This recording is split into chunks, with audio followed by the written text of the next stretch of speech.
We will call the March meeting of the Conservation and Natural Resource Advisory Council to order. Thanks everybody for being here. My name's Silas Chamberlain. I am chair of the council, and as we always do, we'll start with some introductions of the folks in the room. And we can start with Bob and go around the table.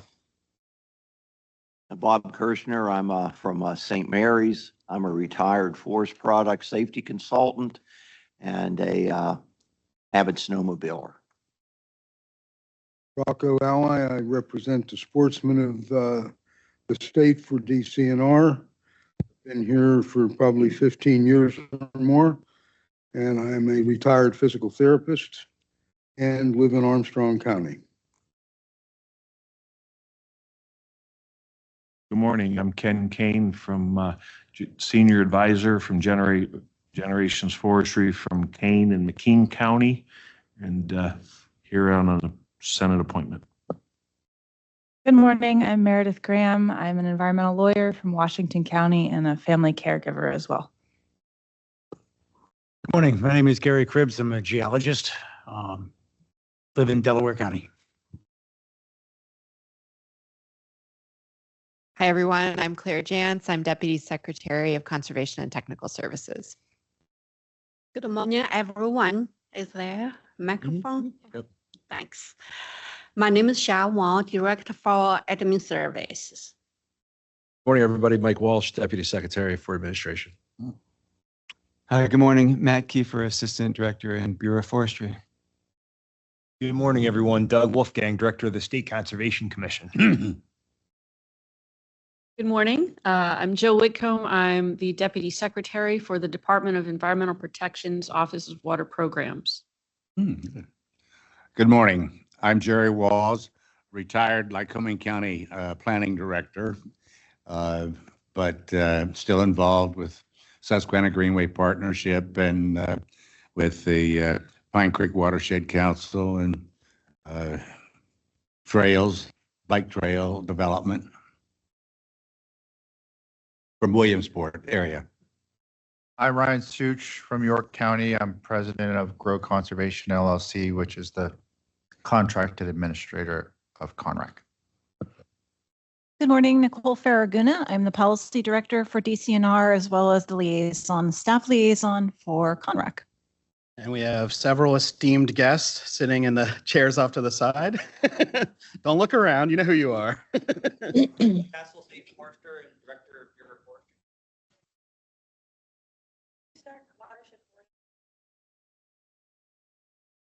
Gretchen Leslie, Senior Advisor for DC. All right, thanks to everybody that's in the room. And we also have some CONREC members joining us remotely. Geraldine, do you want to introduce yourself? Yes, good morning, everyone. Geraldine Umstead-Singer.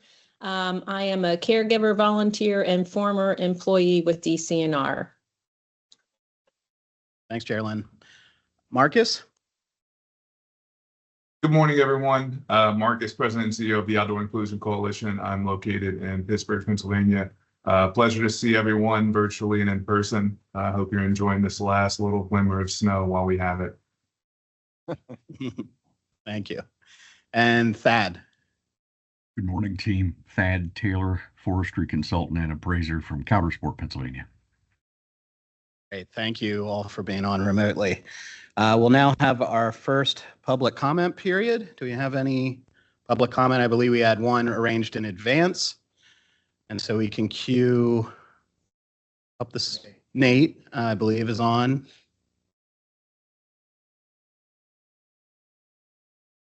Is he on the list? Oh, there he is. All right, you should be good to go, Nate. All right, thank you. Yes, Nate Regal here, independent insect conservation advocate. And I would like to just point out that especially in light of House Bill 426, which prioritizes native vegetation at state facilities and really capitalizes on DCNR's expertise with native plants, and House Bill 441, which would grant authority over native terrestrial invertebrates to DCNR, that now now is a special, rare, and great opportunity, for DCNR to uphold the Environmental Rights Amendment and to lean into this opportunity to be a leader in conservation. And DCNR can do that by making insect conservation a priority. Part of my efforts with this advocacy is I've developed some fact sheets and I've forwarded them to Ryan. So anybody that's participating should have access to those fact sheets. And if anybody would like to discuss this further, Ryan also has my email address. Thank you. Excellent. Thank you for bringing that to our attention. And just to reiterate, Nate did send those in advance to Ryan. Anybody that's interested in receiving copies can certainly get them, and we'll also enter that into our record as public comment. Did we receive any other indications of public comment in the chat? And don't believe we have any in the room. So we'll close our first public comment period. There'll be a second one at the end of the meeting. And we will move on to approval of our prior minutes. Should have received the minutes in your packet in advance of the meeting. Are there any revisions or discussion for the minutes? If not, we'll entertain a motion to approve. So moved. Second. Second, all those in favor say aye. Aye. Aye. All right. Thank you. The minutes are approved. And I will just offer a very brief council report because we have some great updates on the budget coming. We also have 3 speakers with us today to talk about Chesapeake Bay program updates. And Secretary Dunn will hopefully be joining us a little bit later. She's meeting with some of the Senate right now to talk about appropriations. So her time's been well spent. And then she'll make her way over here to provide an update, and Nicole will have an update as well. So just wanted to give a shout out to the work that Nathan Regner and his team, Tara and Janice, who we've also met through CONRAC, are doing through the Office of Outdoor Recreation. They have just wrapping up today, the 10th of 10 workshops across Pennsylvania to solicit public feedback from outdoor recreation businesses as part of the Elevate Outdoors PA initiative to create an outdoor business alliance for Pennsylvania. They kicked it off a couple weeks ago in Philadelphia and are wrapping it up today in Coudersport, and have been to, I'm not going to get them all, but Wilkes-Barre, Williamsport, Bethlehem, Columbia, Bedford, Erie, Pittsburgh, and State College Bullsburg. Yeah, give Bullsburg a shout out. So it's been a great process. I think they've gotten anywhere between 50 and 70 people at some of these, giving good input on ways that we can support the outdoor recreation economy in Pennsylvania, which we know is now a $19 billion sector, and really reaffirms the work that DCNR has done to create that Office of Outdoor Recreation and staff it, and now advance some of the priorities that came out of the GORP process from last year that several of us participated in. Yes, sir. I attended the one in Williamsport. It was well attended, really good feedback. Yeah. Yes, and that was indicative of many of them. Thanks for being there, Jerry. Just wanted to give a very brief update on a project that we've talked a little bit about. CONRAC doesn't directly fall under our purview, but the proposed pump energy storage at Cuffs Run, which is in southeastern Pennsylvania. Many of our conservation partners that are funded by DCNR for land acquisition and program support have been active in opposing this pumped energy storage proposal, which would require, I'm going to get the numbers wrong, and my friends at the conservancies won't love it, but it's something like 1,000 acres of farmland, including some agricultural eased properties, the Mason-Dixon Trail, and some nearby preserve land as well.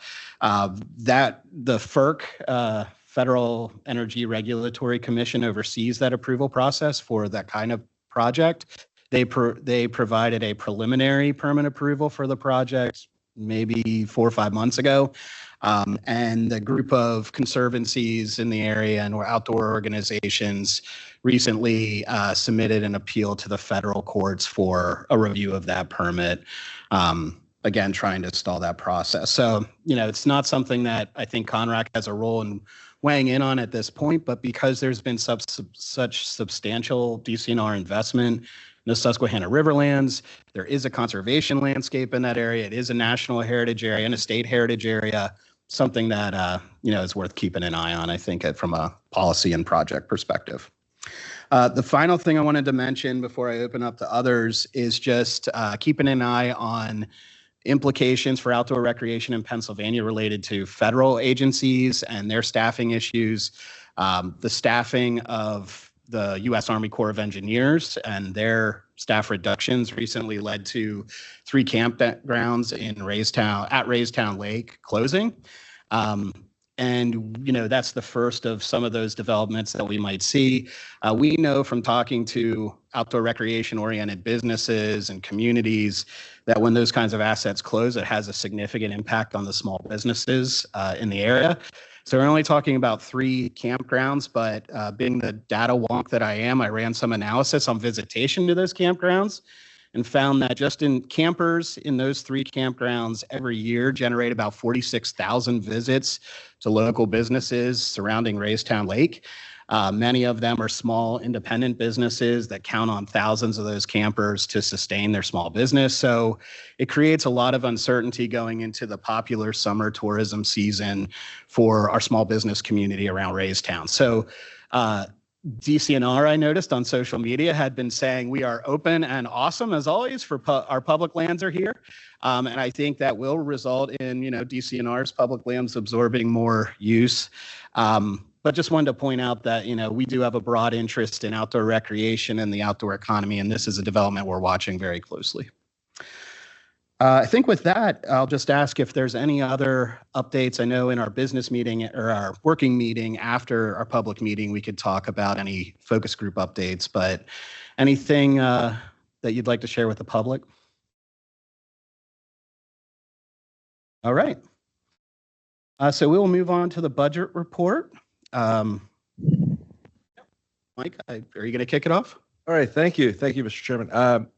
Shaw and I are going to be happy to talk about the budget. It's that time of year here in state government, and particularly at DCNR, when we work with our friends in the legislature and with stakeholders to share information about the work we're doing and the importance of that work, particularly, as Silas said, in light of all that's happening, DCNR is committed to its mission, and that mission is as important as ever. On February 4th, Governor Shapiro once again gave a shout out to DCNR for the second time in his 3 budget addresses. 2 of the 3, he's mentioned DCNR and the importance of public lands and the importance of our work. And he laid out a budget proposal that includes $664 million $664 million for DCNR, and particularly pointed out that his proposal to add a new state park to the system, the 125th state park, which would be at Laurel Caverns in Fayette County, would be the first subterranean park. So Claire's team will have a lot of fun with that. Go ahead. The Geologic Survey is super excited about that, as I'm sure every geologist in the state of Pennsylvania. Yeah. Yeah. And that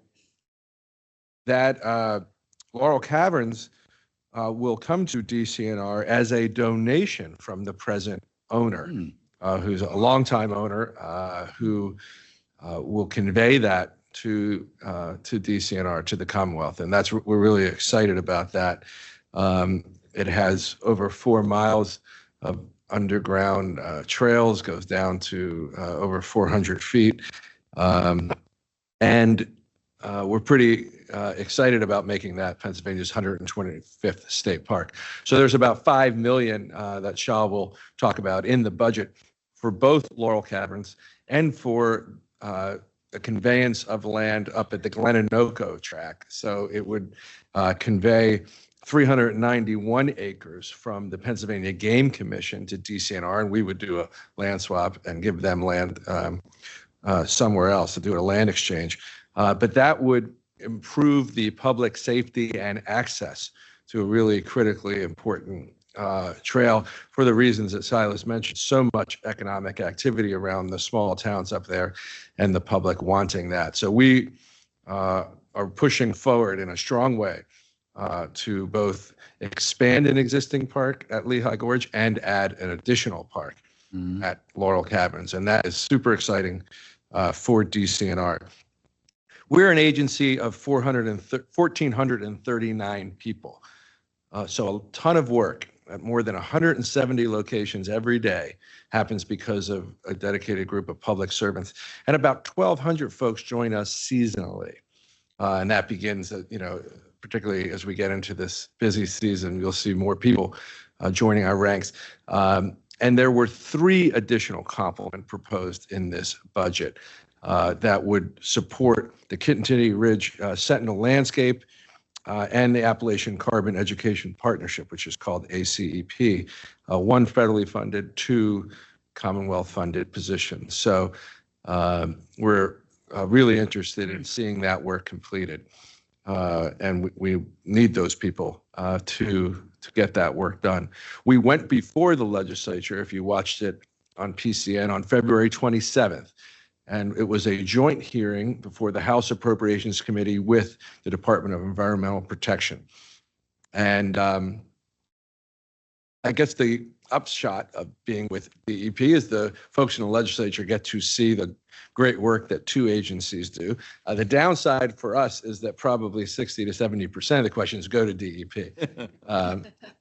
And we don't get a great chance then to tell our great story and to share all that information about the important work that we do, because the EP gets a lot of the questions. So it has its benefits and its downsides, but both Secretary Dunn and Secretary Turley did an amazing job sharing with the members of the General Assembly about our joint missions, the ways we are similar, and the ways that we are different. And it was important that Secretary Dunn point that out, because we're in our 30th anniversary year. July 1, we will be celebrating 30 years as an agency. And from that split, from when DER split into 2, it provided the public in the Pennsylvania with a chance to see just how different their work is, the work of each agency. And it's important during this anniversary year that we share that message with people once again. Both critically important missions, but completely different in a lot of ways. And Gretchen Leslie, I'll just give a shout out to, who was present at the creation. She is one of the employees who was present on day 1. And we have about 72 employees still at DCNR who were present at the creation. They were part of DER when the split happened, and they remained to this day with DCNR. And so we're excited about the year ahead. We're going to be highlighting the work that we do and the people that do that, and the important public service that people do for Pennsylvania. So that's kind of a little bit of an overview, and Shaw and I are going to be happy to answer questions after Shaw gives a more detailed view of just what's in the budget for all of you. So thank you. Thank you, Mike, and good morning again. Today we will go over the governor proposed budget year for fiscal year 25-26. Oh, okay.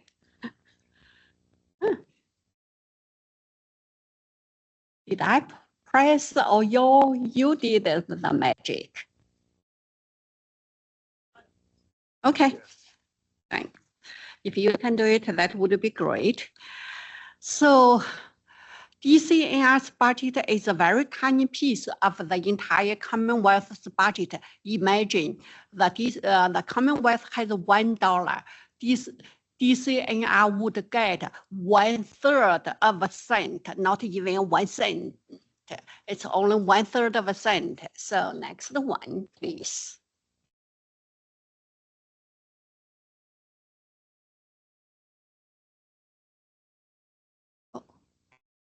Okay, this is the DCNR's budget in 3 years from fiscal year 23-24, 24-25, which is the current fiscal year, and the proposed fiscal budget for fiscal year 25-26.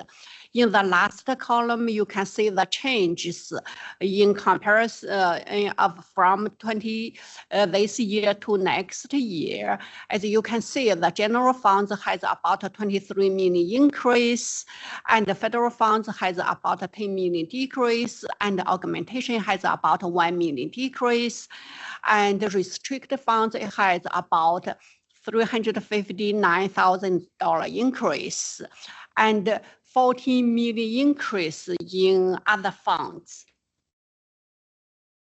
So for general funds and oil gas list funds, this next fiscal year, there's $5 million for the new initiative for the infrastructure improvement and true connection. Mike just talked, and 18 million cost to carry. That's how we got 281 million general funds and oil gas list fund. This slide has DCNR's proposed budget in numbers and in percentage. The total amount is 664 million, as Mike said, and the graph has the percentage for each for different categories, as you can tell. This is a 3 years comparison for general government operations. This is, support the daily operations of DCNR. For the government proposed budget has about 3 million increase in general funds and 7 million decrease in federal funds, and about level funded in augmentation. For oil gas list fund, the increase is about $366,000. That's good. Question on the federal funds, since this is the second slide that shows that decrease. But I also see, it goes up to 2024 and then it goes back down to 25. Do we typically see those federal funds fluctuate like that? Or do we typically get more federal funds each year? And I guess that's a different way of questioning. Is that, 10.6, I think was the reduction on the previous slide, whatever it's showing here, 8 million less in federal funds. Is that because of funds being clawed back or reductions of programs, or is that just an anticipated fluctuation? Federal funds is kind of very different than the state funds. State funds, if the governor said, you DCNR get $35,997,000, that is exactly dollar amount we get. But for federal funds, you see 67 million or 59 million. That is the spending authority. Doesn't mean the actual money is that. Normally, the general practice is for if I apply grant for 1 million, if forestry apply grant for 1 million, we fiscal would put it 1.5 million in as a spending authority, just in case they might ask more monies.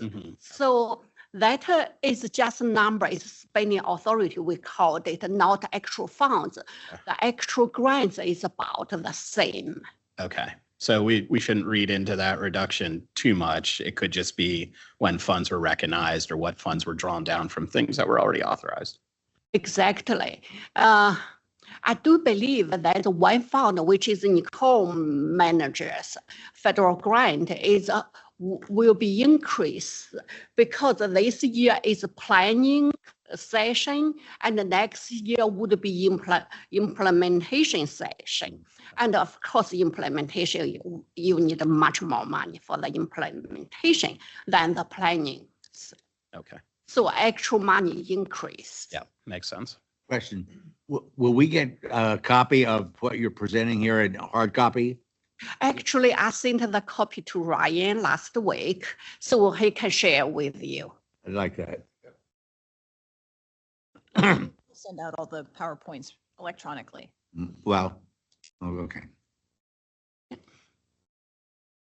This is a 3 years comparison of state parks operations. The proposed budget has about 9 million increase in general funds and $700,000 or $800,000 increase in federal spending authority. I use spending authority now, so in our language, and about $700,000 decrease in augmentations, and the restricted funds is $450,000 increase. Oil gas lease fund is level funded for in the proposed budget. Question. Yeah. Go back to that previous slide. Mhm. I see there's a decrease in the, from the 23-24 in the oil and gas lease funds. Is that because of less activity in natural gas development? Actually, it's level funded. It's exactly the same. That's not what the numbers show, though.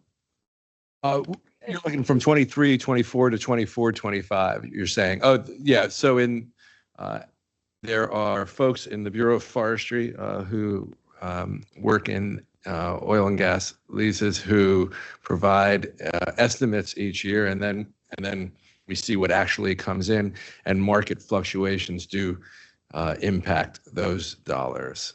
So that's, what you're seeing is market driven. It's all driven by what's coming in from the wells that are the gas wells that are tapped in Pennsylvania.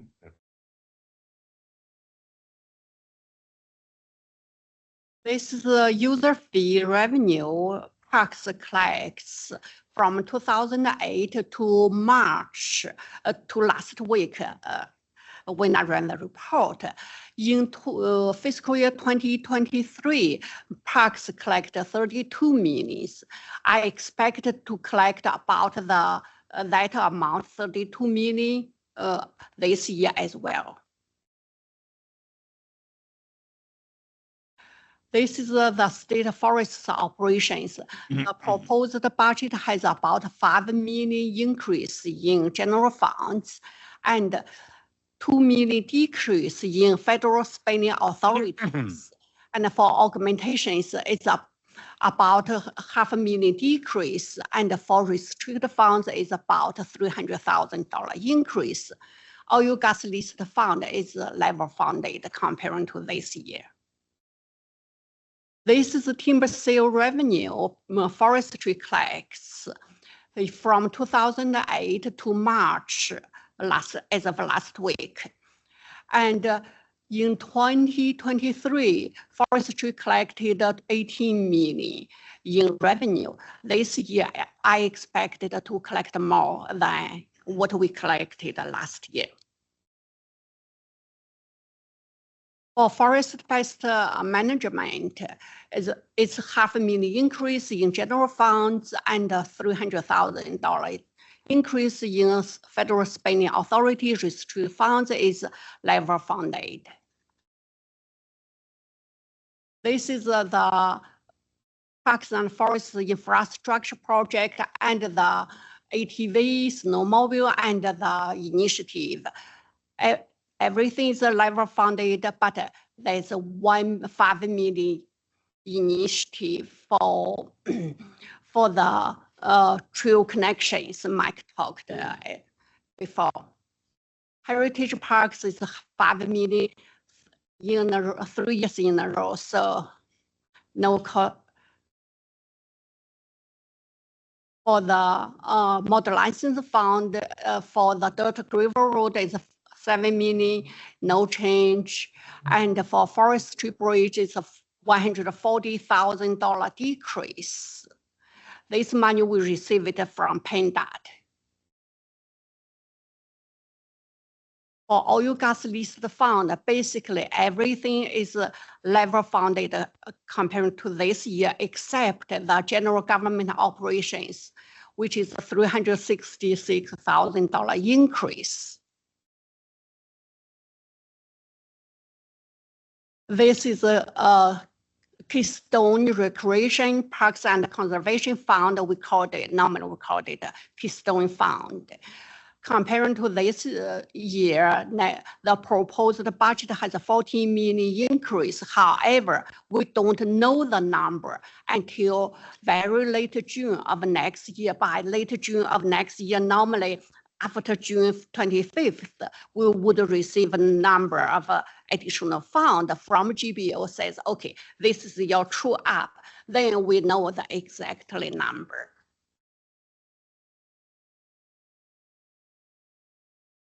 This is the 3-year comparison of the Environmental Stewardship Fund. Again, this one is similar to the Keystone Fund. The proposed budget is 21 million, but we don't know the exactly number until very late June of next fiscal year. This is a 3-year comparison in lieu of tax. As you can tell, everything is level funded except Monsanto settlement.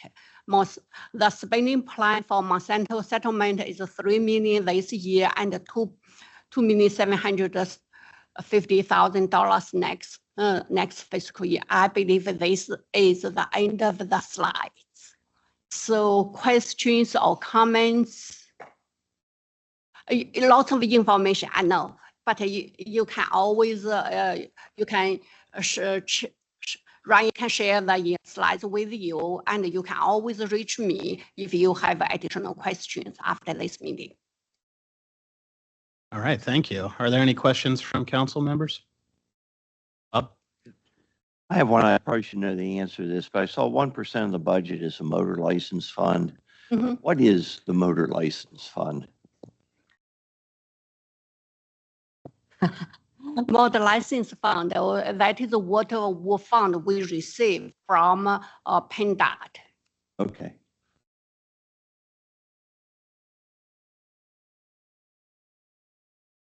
This may be Dot River Road and forestry bridges as well. this may be a question maybe directed more to Claire than to you guys, but I think it's really exciting, the addition of the 125th State Park. Does having a underground state park pose management challenges of any type that DCNR will have to sort of, I don't know, get creative on how to solve, or is it sort of like, easy to handle something like that? Well, I'm so glad that John Norbeck is here. Just in time, John. I do know that the geologists are very excited about doing the interpretation, or to assist with the interpretation of that state park. I know John can speak to some of the infrastructure and resource management challenges there at Laurel Caverns. Awesome question, and thank you for that. All right. Awesome question, and thank you for that. I think the short answer is no. I mean, we're used to managing all kinds of resources and facilities. This is another one, but it's extremely exceptional, right? So we will have to do a little bit of learning on the geologic side of things, but we have great expertise in the department and the Geologic Survey to help us with that. I don't know if you talked about where it lays, but it's almost 500 acres also, and you can go right into the Quebec Wild Area and the Forbes State Forest. It's very nicely situated.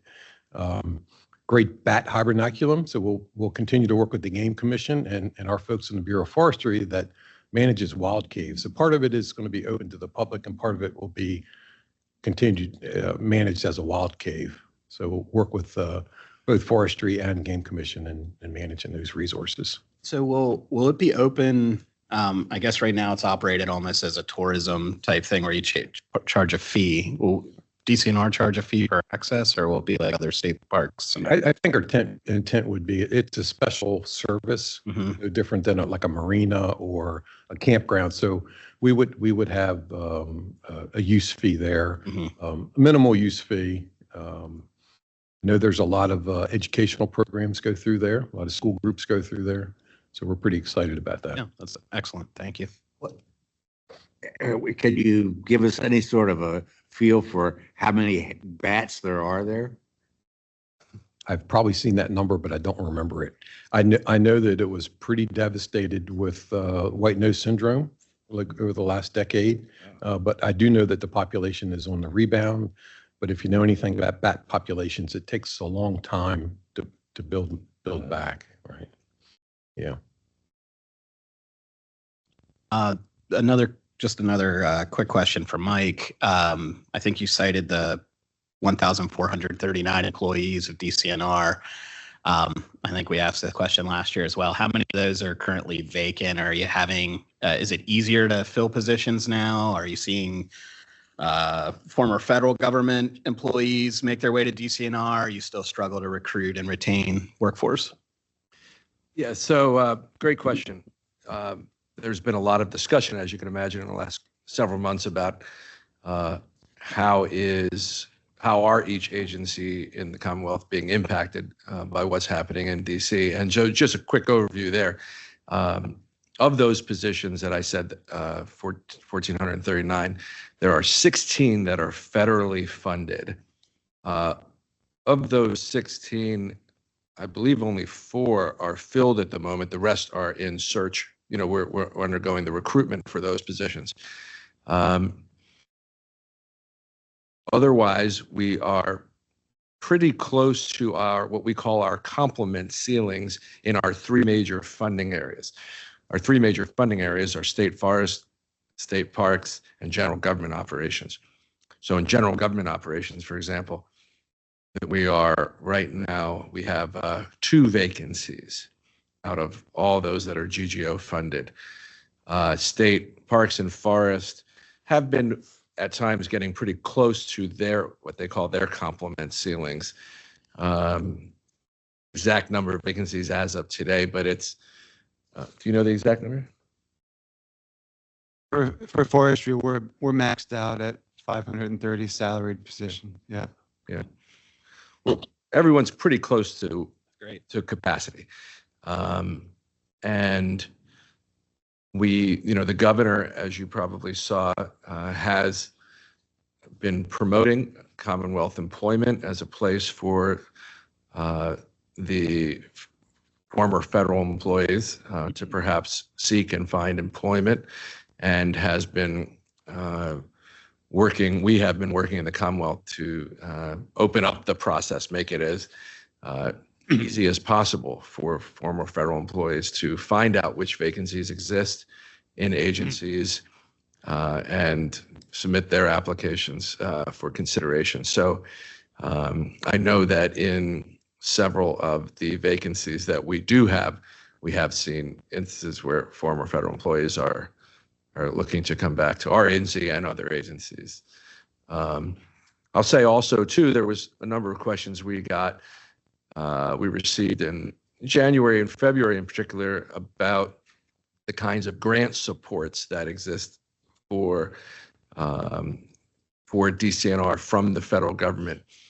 And, there was at times inconsistent or unclear guidance, executive orders, statements coming from the federal government about what we might expect. And there were what you called clawbacks, and then there were release, and then there were clawbacks and suspensions.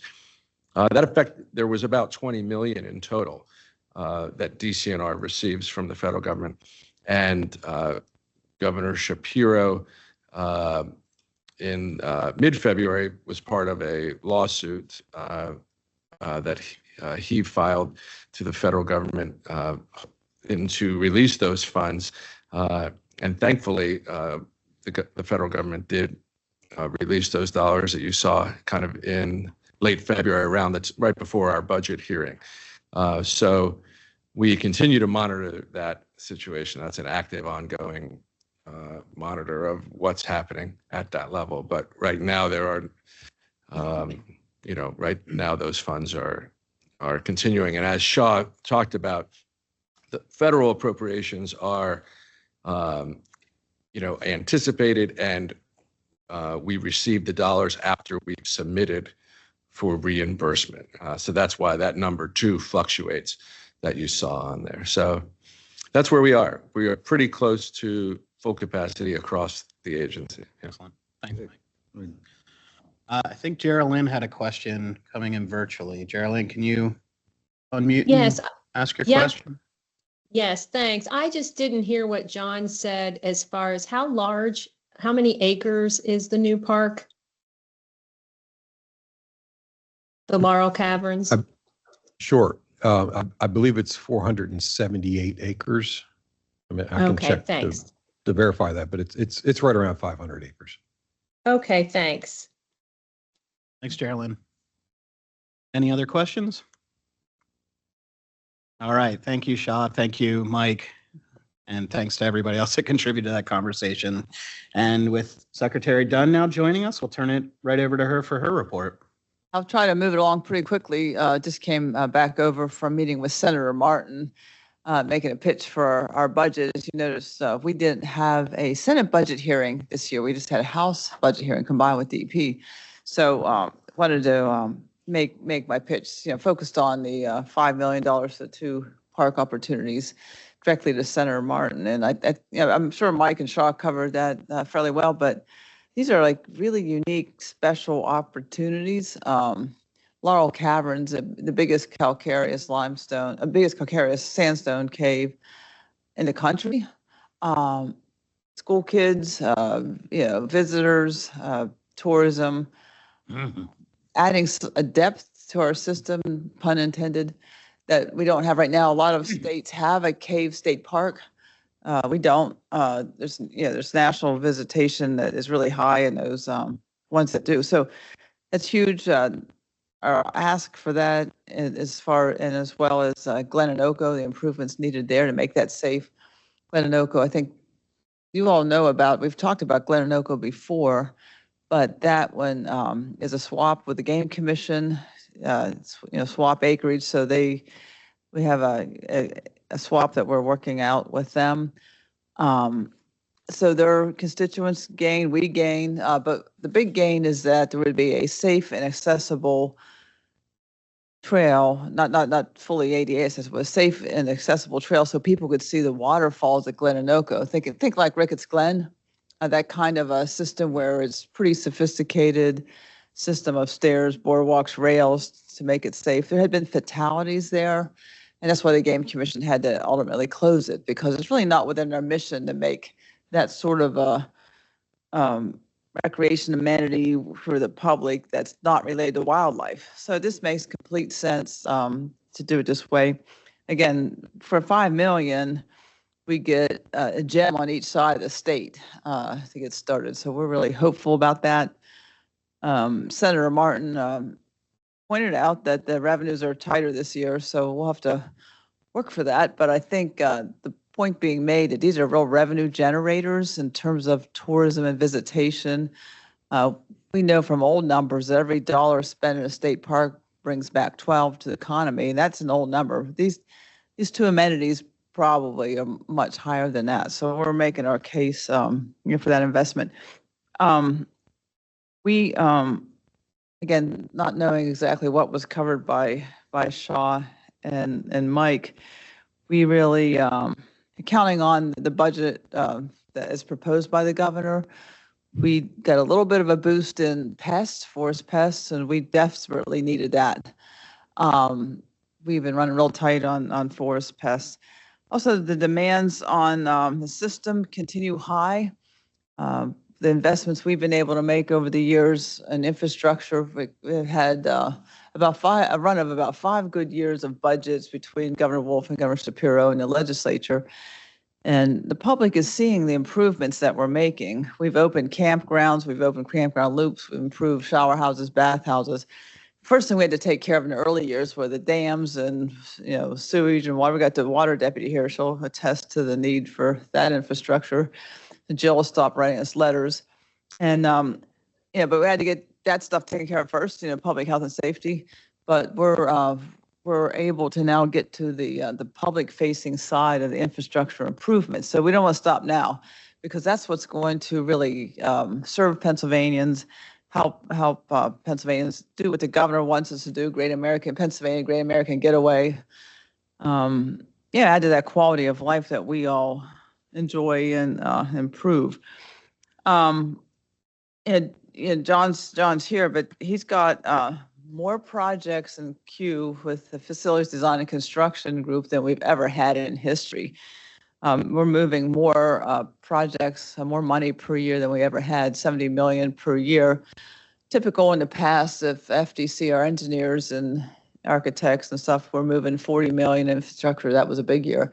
Now we're moving 70, and that's through efficiencies and effectiveness. And we've chewed down what we used to call the backlog, and a lot of what we're working on now is the ongoing replacement of roofs and bridges and stuff that's scheduled replacement and scheduled maintenance. So that's we're getting toward where we need to be. A lot of the what we would call backlog right now are natural resource issues like abandoned mine remediation, well capping, things that we do through assistance from DEP and things that we do with some of our own money. So again, we have to keep at it. We are doubling down and improving the resource management side of the public lands, improving the ecology, improving air quality, trying to do our share for methane removal from the atmosphere. But we have found so many efficiencies through electronic bidding, bundling projects, putting out groups of bridges and groups of projects. We've got a list of contractors on a ready-to-go list that we can move projects fast. What I just said to Senator Martin, our projects are sized so that local businesses are getting the work. They're not like big, bridge projects where international companies bid for them. These are small projects, and you can usually find the contractors getting that work pretty locally to the project. So that's a big plus. So we really, really triple bottom line investment. We got the contractors, we got the visitation, and we got the, property values and quality of life that people experience here in Pennsylvania. One big source of, do you want to jump in with a question? Well, I just wanted to make sure you saw Sierra's comment there before you move on from any budget conversations, just saying how excited they are in the Jim Thorpe area for Glen Enoka to become part of Lehigh Gorge State Park. And obviously Sierra and her family run Pocono Whitewater. They know better than anybody the benefits of having recreation in the state park and on the DNL trail and in Jim Thorpe. So yes, Sierra, we'd love to chat with you about, I remember a couple of years ago with Governor Wolf, there was a group of people who had been demanding something be done, and we gathered around, and that's when the governor was seeking a funding initiative that didn't come through, but there were a lot of allies that wanted that, and if you have those, we would love to reconnect with those folks as we try to get the support to get that through. Again, we've got everyone's, if you go to the Capitol right now, everyone's in the Capitol right now. There's big groups of people seeking funding for this or that. So our modest ask, I don't want to get lost in the, in the noise over there, but it would be a huge public improvement, a huge lasting public improvement, like a perpetual public improvement. So we're going to pitch pretty hard for these two things. On the anxiety side of the equation, Tom Ford retired. Claire and I, we have Claire's interviewing candidates. His first replacement, Tom, 30-year veteran of state government, knew government inside and out. Knew everyone and everybody, trusted, smart, visionary, willing to work hard. Something I admire Tom that's different about, he's way better than me at, is I rail and fuss against government processes, and Tom just like head down, figures it out, and gets it done. So he's going to be missed. We said goodbye to Tom last week, and we had a little party for him yesterday. Anyway, we're going to continue keeping him in the DCNR social network, but we will miss him here at the office. Wildfire, Seth's in the room here. We've had a pretty gung-ho wildfire season already this spring. Last fall was the worst fall wildfire season a lot of our staff remembered. This is so dry. I don't think it rained for over a month in the fall.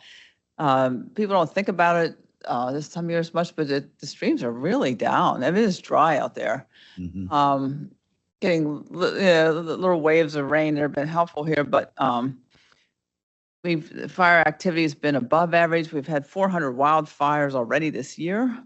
Most of them have come in March, and of course, it won't be over until full leaf out, which doesn't really hit the northern tier and the Laurel Highlands until after mid-May. So we have some time coming.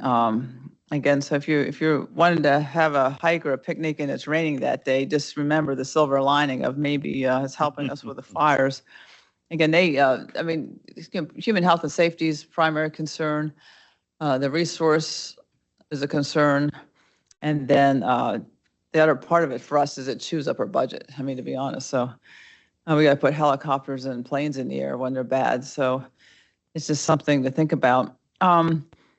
A bunch of us here were at the Pennsylvania Forest Products Association event last night, talking to the timber industry. And our timber issues are okay.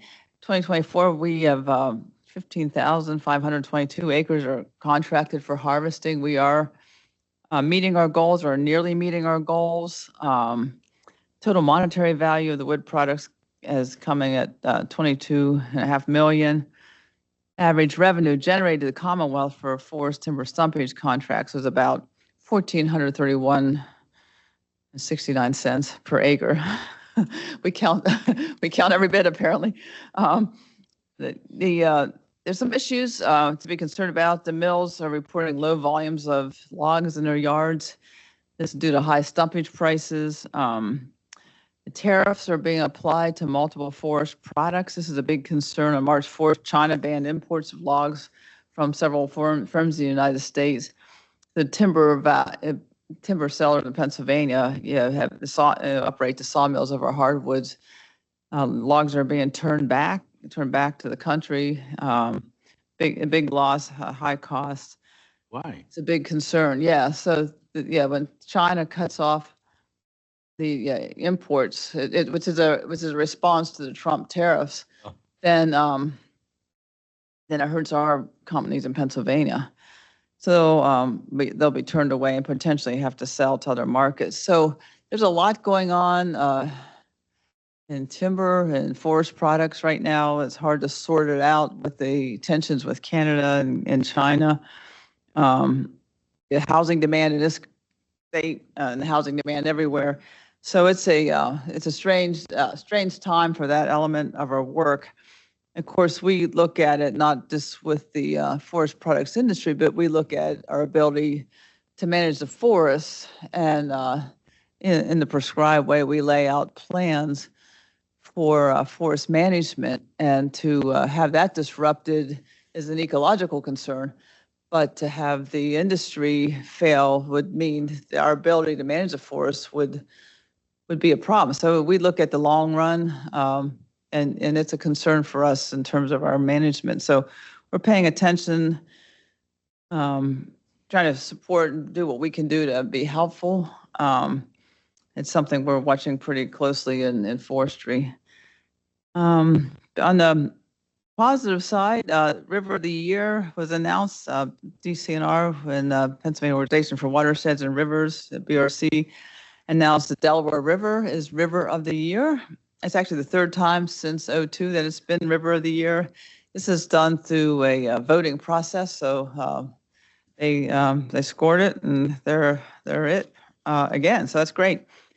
Trail of the Year is actually chosen by our Trails Advisory Committee, and the Path of the Flood near Johnstown was named Trail of the Year. This is a really cool trail that traces the path from the South Fork Dam down into Johnstown, and it interprets the 1889 Johnstown flood. So that's pretty cool. And the county commissioners out there, and they're going crazy over this and milking that to the full benefit. But we'll have trail opportunities all year. They get about 80,000 visitors to that trail. A lot of people come to learn about the Johnstown flood, so they do the trail. I think that's it. I'll swing right into just a little brag point before the Chesapeake Bay part of it. I really pleased and proud of the way DCNR has been able to really step up and lean in on doing our share with Chesapeake Bay. I've always viewed the Chesapeake Bay program and the requirements as a reason to do the best things that we need to do for Pennsylvania in the streams in Pennsylvania. We've taken a statewide approach to the Chesapeake Bay work and really jumped in. Matt Kiefer, Teddy Stark, and others jumped right in on the buffer planning coming out of the Watershed Implementation Plan, the WIP process you'll learn about. We know it takes time to plant buffers. So we got going on that, and you'll hear about some huge successes on getting trees in places they need to be, including along streams where they can reduce the runoff, also cool the streams, also provide wildlife habitat, and also provide beauty. There's multiple benefits. Urban community forestry does its share. And on the recreation side, we've overperformed. I'm sure we'll hear, I don't want to give the presentation. We've overperformed on access. We view, the rivers of Pennsylvania are like free recreation, Yeah. They're there, and they're dams that aren't going to crumble. They're there, So we want to take full advantage of the natural resources we've been given in Pennsylvania, and river access is one of the ways we do that. So I will wrap up with that, and so as not to eclipse the conversation. Well, before we move in, any questions for the secretary? A fellow reached out to me and was asking if I could find out why their Stargazers group was turned away from nighttime dark sky viewing at Cherry Springs State Park. And we need more details, and we welcome a lot of stargazers there. We got throngs of people coming in. I don't know exactly why. Maybe the spot and what he wanted to reserve was already taken. We would need a little more detail to answer that. The fellow, I don't, he's not a friend. He just knew that I was on this committee, but his name is Brandon Howe, Howe. And we were made aware of this through Nathan as well. So this was some of the outreach that was made available through the work that he is doing. And so we are working on, creating more efficiencies within our activity agreements. And so there is a lot of progress been made. And so I think we're moving in the right direction. And so we are aware of that. You'll be outreaching to him? Yeah. Good. Okay. Because I don't want to get in the middle of that. I'm not into that sort of thing, but he knew that I was on this committee, and that's why. And that's honestly, I think, a topic when we're ready that we can bring to CONREC as well, because I think there's a lot of work being done there, a lot of good work being done that the council would be interested in seeing. That's helpful. First of all, I learned there is one outdoor recreation that Jerry doesn't do. That's the only one I'm aware of that Jerry doesn't do. Stargazing. No, I'm teasing you a little bit. You said that's one thing you're not into. That's the only thing I'm aware of that you're not into. But yeah, we'll address that. We are improving Cherry Springs and really better accommodating the stargazing. So we'll follow up with that individual. Good. I'm gonna try it sometime, Jerry. Thanks, Jerry. I was there once. John? So just wanted to get back to Geraldine. So the Laurel Caverns property surface area is 424 acres. It's 464 feet deep. Oh. And 12,060 feet long. Ooh. The cavern itself. Yeah. Wow. Thanks, John. I didn't expect all those snow details. Thank you. But no And back Cindy- count yet. We don't have the back count. Give me those numbers Look again. that up. Give me those numbers again. Waiting on All the right. back count. So acres. Thank you, Secretary Dunn, and I know it's been a busy morning, so thanks for jumping back over here with us. So we'll now turn it over to our guest speakers to talk about the Chesapeake Bay. It's a big day for me because I follow Jill on LinkedIn, and so I'm a big fan. So now I got the in-person presentation. So Jill, take it away. Thank you. And Secretary Dunn, I noted that you're wearing a blue shirt, so it's for water, and I'm wearing my tree scarf. So, we're playing our part here. I really appreciate the opportunity to come and speak to you. I don't think I've ever spoken to this advisory council before. So I'm just going to give you like a really high level 30 seconds on like why I'm here. So DEP serves as the lead Pennsylvania agency for the Chesapeake Bay program. A lot of that comes down to the fact that there are some regulatory components to it, specifically with the Chesapeake Bay total maximum daily load, which was put in place in 2010 after the executive order in 2009 identifying the Chesapeake Bay as a national treasure. So with that, we have developed multiple phases of watershed implementation plans along the way. We are now on phase 3.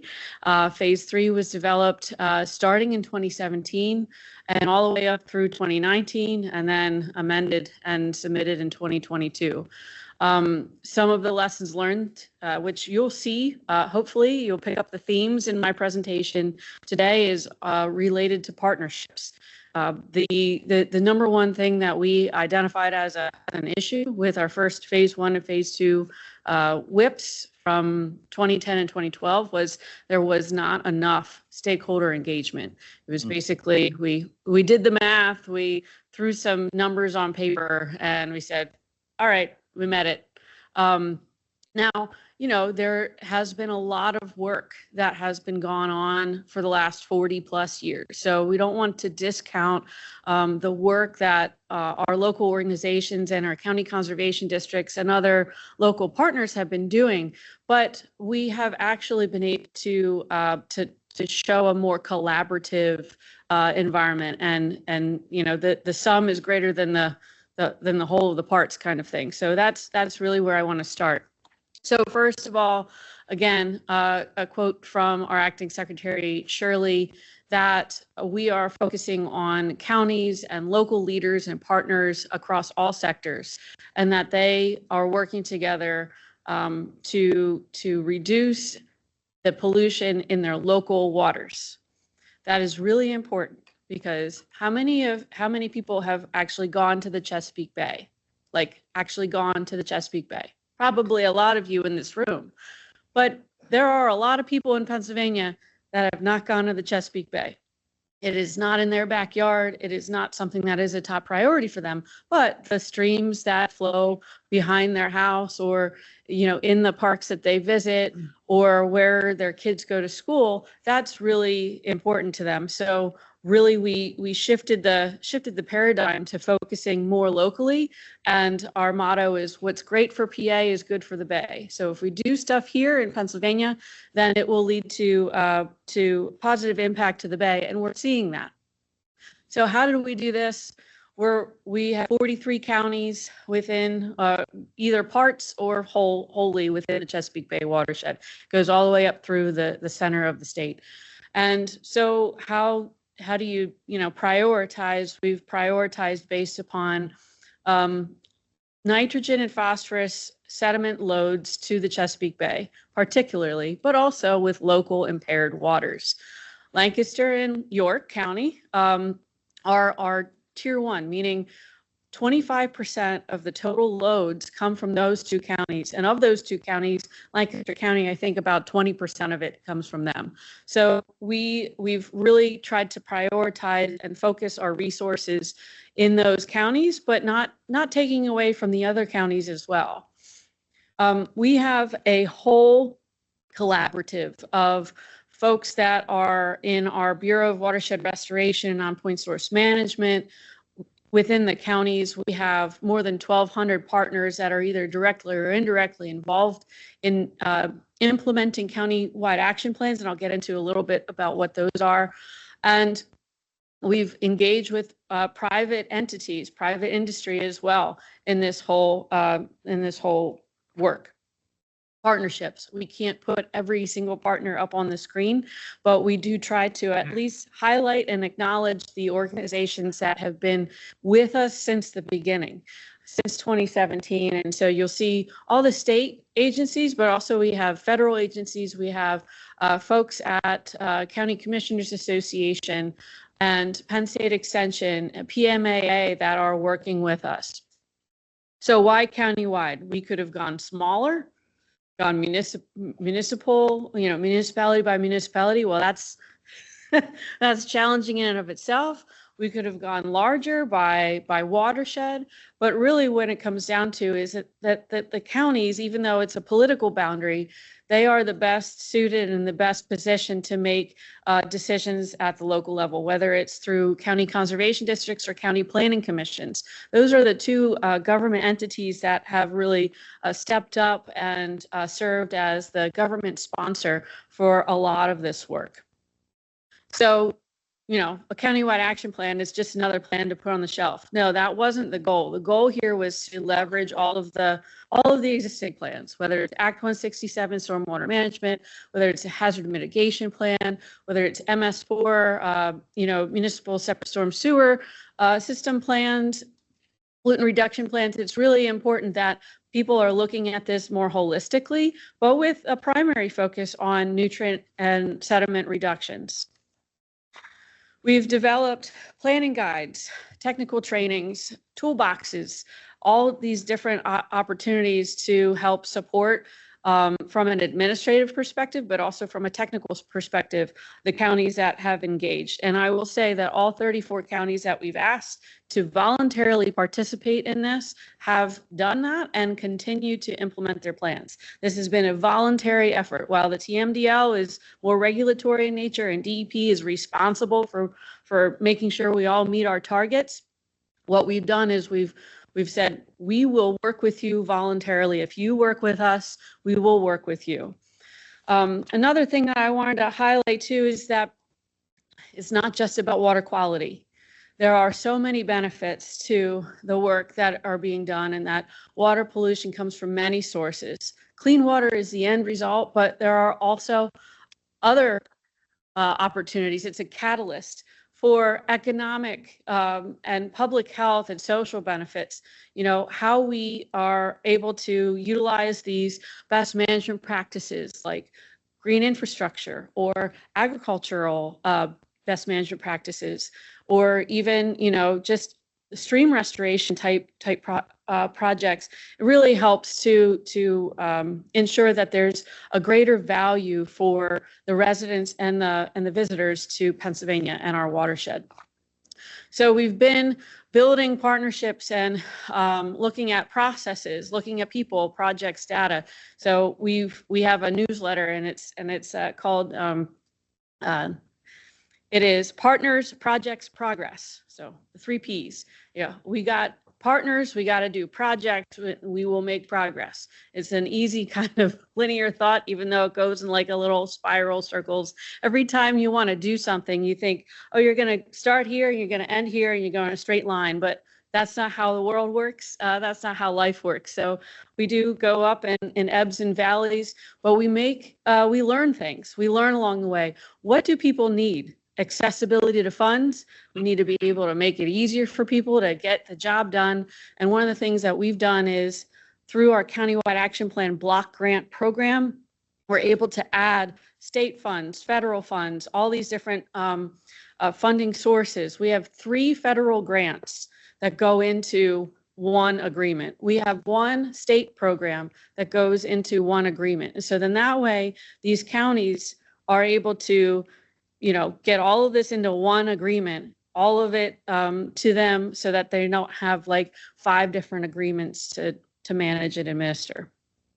So we also like to do testimonials, because you can hear from me, you can hear from my staff, but it's really important that we hear from local leaders.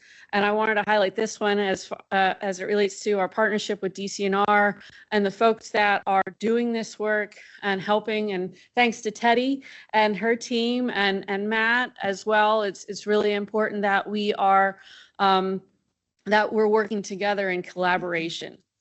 Another thing I wanted to highlight here too is that our watershed implementation plan is extensive. It's like 200+ pages, and it goes from all of our point source dischargers. So whether it's wastewater, whether it's agriculture, and stormwater, municipalities. But again, how do we prioritize? And we looked at the top things that have the best, biggest bang for the buck. Ag compliance. So we have regulatory requirements for all farms. Soil health, cover crops, no-till, those types of things. Forest buffers and grass buffers. So these have been identified as our 4 top tier priority type projects and practices because you get the biggest bang for the buck. I also wanted to highlight, how we've been working together with our local partners to delist streams or remove stream segments from the impaired waters list.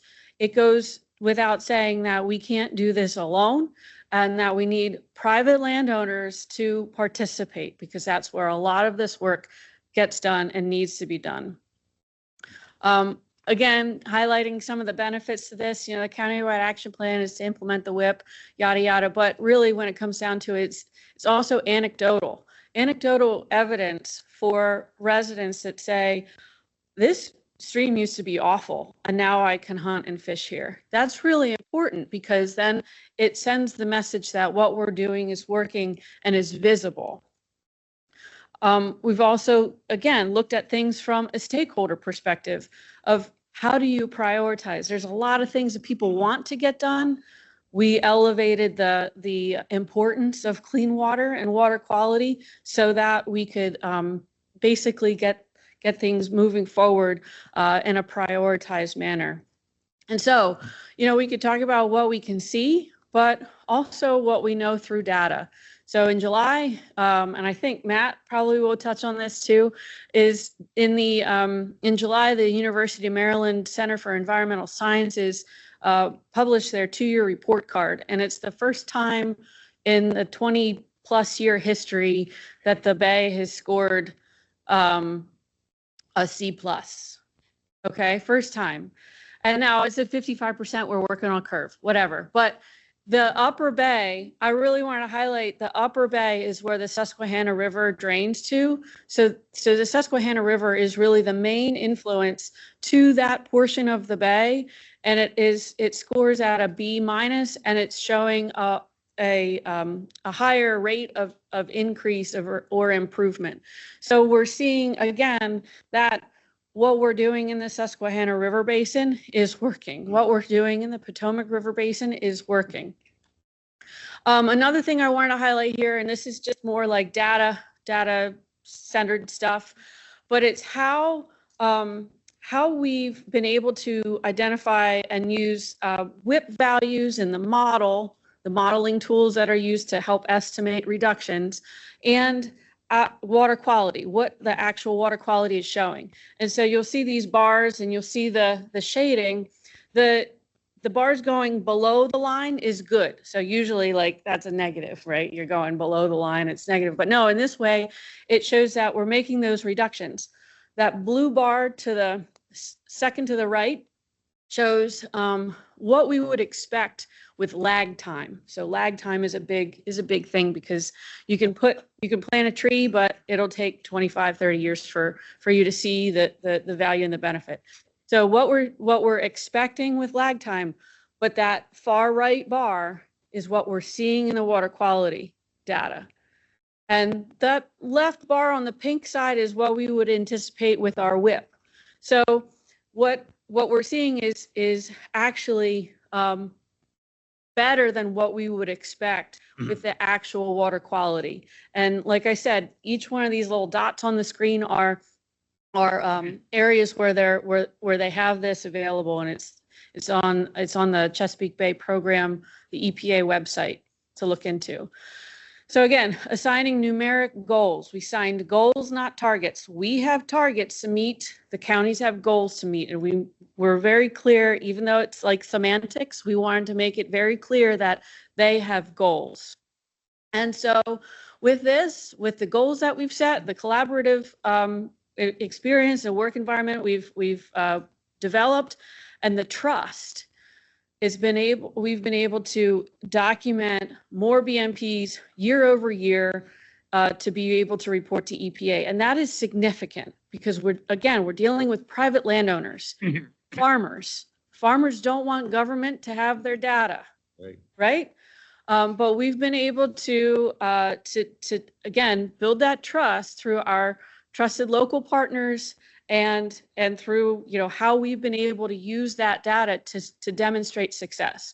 If a plant or if a tree falls in the forest, no one's around to hear it, you know, did it fall?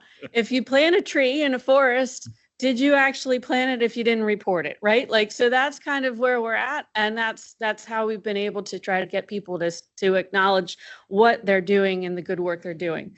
And so again, this shows that in the last 5 years, I wanted to really highlight this and drive this point home. In the last 5 years, it's been 5 times greater estimated reduction coming from the ag sector in nitrogen than the previous 10-year period in the last 5 years. And so, you know, again, we're seeing accelerated implementation, we're seeing data management, we're seeing all of these things coming together to show that we're making progress. And then we're using this information and this data to support data-driven decisions through rapid stream delisting strategies, for example. Or again, this one, you can't see it. We made the impaired streams yellow so it didn't make it look so horrible, because they're usually red, but we made them yellow. You can't see all the yellow, but Lancaster County is primarily yellow. But that's where the concentration of best management practices are happening. So the density of this, you know, chart shows an overlay of our high quality exceptional value and our impaired streams overlaid with where we're seeing the best management practices being implemented and the density of those practice implementations. So like I said, I had a gradation of dark blue to light blue. Where we're having the dark blue, that's where a lot of those BMPs are being implemented. So I'm just gonna, I know I'm over time and I apologize, and Matt didn't cede all of his time for me. So so now what, right? So we're doing all this kind of implementation work, but there are still barriers to success. There are still obstacles we have to overcome, whether it's workforce related, staff retention, funding and multi-grant coordination. We have so many grants. Our folks on the ground are like, well, which one do I apply for? When do I apply? Now I have to match it. I have to figure out where this is coming from. And now I have to administer all of this and understand all the fiscal codes and all the federal, you know, requirements. So this is something that we are actively working together with our partners across many agencies, many programs, all the way down to our conservation districts, all the way up to EPA and NRCS, to really try to elicit these changes. And so over the course of the last year, folks got together and they identified 6 top themes: digital tools, streamlining, you know, all of these things that we're talking about, streamlining, modernization, advocacy for funding, networking, collaboration, leadership development. So just to wrap it up, what to expect in the future, we're going to continue to expand our collaboration. We want more people at the table. We want more buy-in. We want more people that are invested in this and passionate about what they're doing on the ground, and building upon lessons learned, making adjustments to our programs and our policies where we can to make it simpler, simplify things so that we can get the work done quicker. And sharing success stories. We have a newsletter. We have a monthly newsletter that goes out. We have annual reports and things like that. Again, it's really important that we share the success that is happening in Pennsylvania. And we are actually hearing from our neighboring states, even our downstream neighbors, that they want to do what we're doing. Good. They want to learn all about what we're doing with our counties and our countywide action plans. They want to learn more about what we're doing here in Pennsylvania. And that to me is a great success. So thank you. Excellent. Thank you, Jill. And we'll go right to Matt. We'll hold our questions to the end if that's okay with council members. Yes, Silas. You want the questions at the end? Yeah, at the end, if you don't mind. And do we have a presentation to queue up for Matt? Oh, Oh, just click the next Okay. okay. All right. Good morning. Thanks. And thanks again for the opportunity. I think we did give a Bay update several years ago, probably pre-pandemic. So it's been a while. Secretary Dunn covered some of the highlights and Jill did as well. So I might skip over some content to avoid some duplication. So we'll just get right into it. Going to quickly talk about like what DCNR has committed to through the watershed implementation plan process, overview of our programs and progress, and then a bit on a future outlook. And so Jill gave a quick overview of the WIP. And as it relates to DCNR and our engagement in the WIP, we led the forestry sector part of the WIP. And a key part of that was assembling a group of stakeholders, which was significant, where, like Jill said, it's not like we just sat in a room and wrote up a plan, wrote a bunch of commitments. We had feedback from stakeholders, which really helped a lot. In the end, the BMPs that we are responsible for include riparian forest buffers, urban tree canopy, converting turf grass, lawn to native meadows or forests, and land conservation. From a numeric perspective, the goal for riparian forest buffers is 85,000 acres. That's a lot. That's as big as the Michoud State Forest. 50 acres, which translates into 15,000 trees. That's likely a goal that we will meet. 10,000 acres of lawn to habitat. There's 1 million acres of turf grass in the Bay watershed. And a goal of 20,000 acres of land conservation. So beyond the WIP, there's the broader Chesapeake Bay Agreement. And so DCNR is involved in a few of the partnership programs, including public access and environmental literacy, in addition to what I've already mentioned. And just from an agency perspective, so the Bureau of Forestry, why we are involved in leading, and I'll turn it to Claire for a second for BRC. So you're familiar with our state forest, 2.2 million acres. We also have a number of programs that work border to border statewide, including forest health, wildland fire, our plant conservation through the Natural Heritage Program, and rural and community forestry, where we provide outreach technical assistance to forest landowners, communities, and where that includes watershed management and urban tree canopy. And I'm going to pass it to Claire for a second. Thanks, Matt. Yeah, so the Bureau of Recreation and Conservation is also engaged in a lot of these efforts. You can see up on the screen the BRC is largely engaged in technical assistance and handing out money through our C2P2 grant program.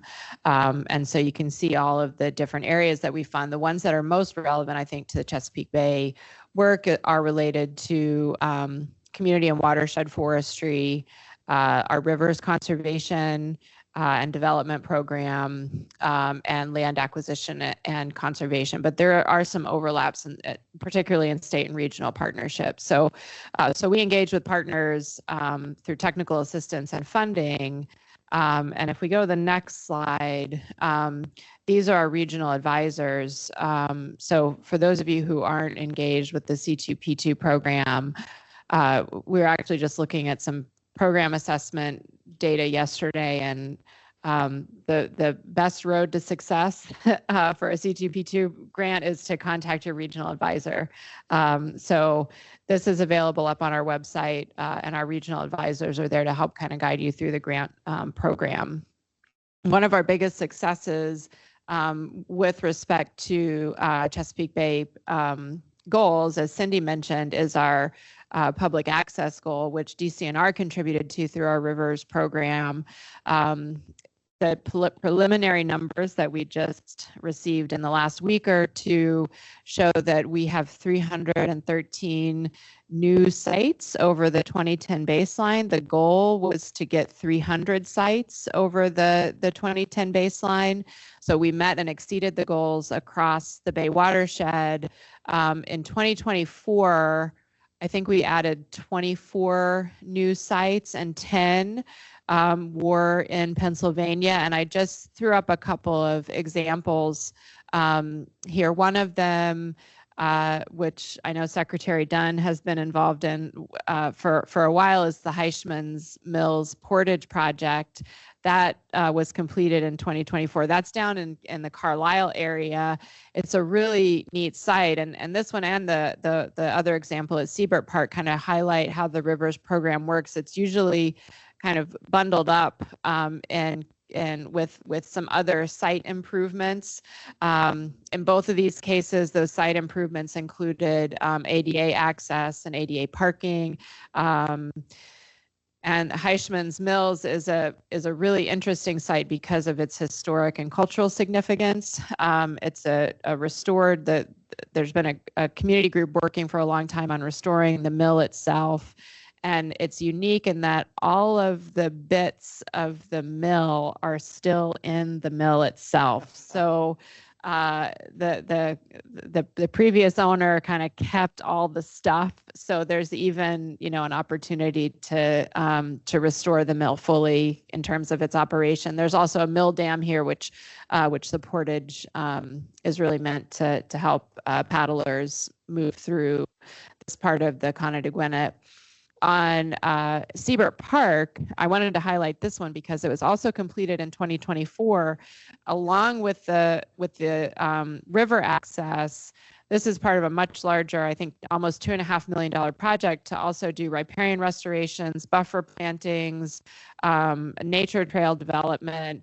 And because of all that work that went into Siebert Park, this park was actually awarded the Sustainable Project of the Year award at the Pennsylvania Recreation and Park Society meeting just last week. So yeah, and we do this. A lot of this work is done in conjunction with the Fish and Boat Commission, and we partner with them in terms of funding and technical assistance. So some great work there in public access, and that's all I've got. Big victory. Okay, I'm going to keep moving for time's sake. So as we heard from Jill, one of the priority BMPs is planting trees along streams, riparian forest buffers. 10 years ago or so, we had one staff person working on riparian forest buffers in forestry. Now we have more than a dozen, and manage it as a program led by Teddy. And you heard already about the benefits of buffers. We fund them through grants through the C2P2 program. We're experimenting with some direct contracting, so working with contractors and some different funding mechanisms through the state procurement system. We have a staff of regional forestry, watershed forestry specialists, again, working statewide. And that's a key point that Secretary made earlier. We do try to leverage the Bay program and to expand our work statewide, which really has helped a lot. There's a map of our watershed specialists and like the regional advisors. If folks have questions or need or looking for funding or projects or connections, great place to start is through our regional specialists and our service foresters. I think you've heard most of this already as far as why we plant buffers. They pull nutrients out of the water, they provide habitat, they cool streams. And as far as implementation, it's not just the funding, but it's connecting with people, using social science to help target and be more efficient with what we do. And really that buffers are planted.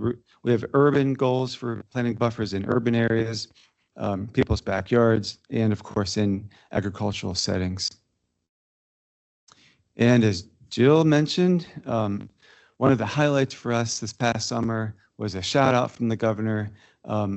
We are leading riparian forest buffer plantings across the Bay watershed. Since 2019, we've planted more than half the buffers across all the jurisdictions, and we've made some significant progress. In the last 2 reporting years, we've planted over 7,000 acres of buffers along streams. And I think there's draft data showing similar accomplishments for 2024 that hasn't been finalized.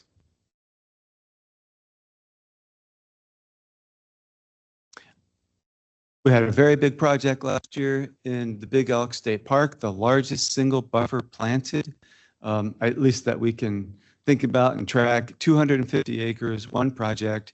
And as you heard from Jill, while it was in a state park, land that we own and manage, it took a partnership just to plant that project because of the scale of it.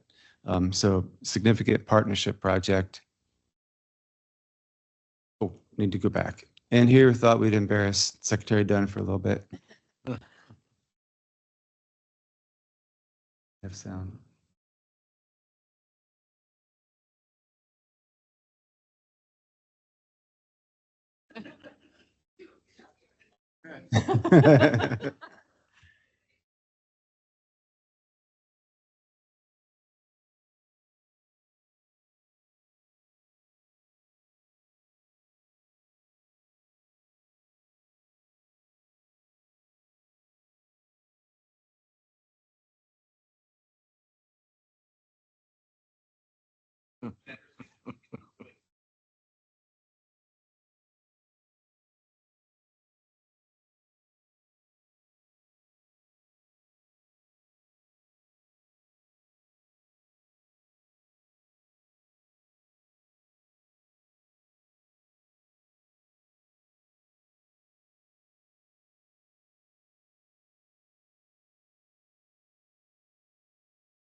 Thought that might be fun there for a second. And as I mentioned, one of the other BMPs, the official name of it is conservation landscaping. So thinking about turf grass, converting turf grass to native meadows or a forest. We did some outreach a couple of years ago, kind of unanticipating the interest. We were overwhelmed with folks responding to the outreach, looking for advice, looking for technical assistance, and looking for funding.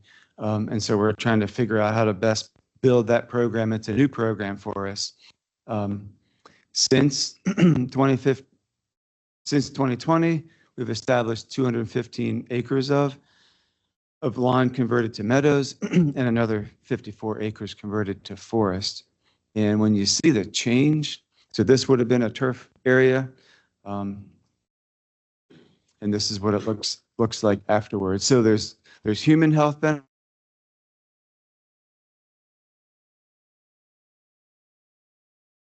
Deep-rooted nature of the plants compared to turf grass. So maybe the second best place to plant trees is in towns and cities. We know that trees provide significant benefits to people where they live, where they work, where they visit. Again, direct human benefits. adding tree canopy to towns and cities. Our focus is to simply, excuse me, plant trees. Moving forward, it's through a lens of tree equity. So thinking about how to help communities that simply don't have resources to either plant or to apply for a grant or technical assistance. We have currently a $10 million grant from the Forest Service, $6.5 million of that we're providing for implementation. It's out the door. That funding was awarded in grant contracts just executed recently. So while we do have a big number, it's out the door and should lead to some tree planting, excuse me, in the next few years. We have other funding through the Keystone Tree Fund, and you might have seen in the news recently the launch of a pilot program called the Pennsylvania Invasive Replacive Program. The idea is if you turn in or if you commit to getting rid of an invasive tree, we provide a tree for replacement. It's a pilot, and the idea is a proof of concept. Can we develop the mechanisms to provide trees to people? And the vision is for that to, again, be expanded to more of an adopted tree program, and then really hit the equity piece where we can work with neighborhoods and communities to plant trees where they're needed. Yes, Jerry. On the invasives, are you seeing much of a problem with spongy moth in your state forest this year? Yes, it's out there. Our overall program is going to be less than, say, the last couple of years as far as spraying. I forget the total, but we are going to have an active spray program this year. Yep. Good. Here's a map of where, excuse me, we also have community watershed specialists. We have 3 folks currently providing regional technical assistance, like the watershed folks.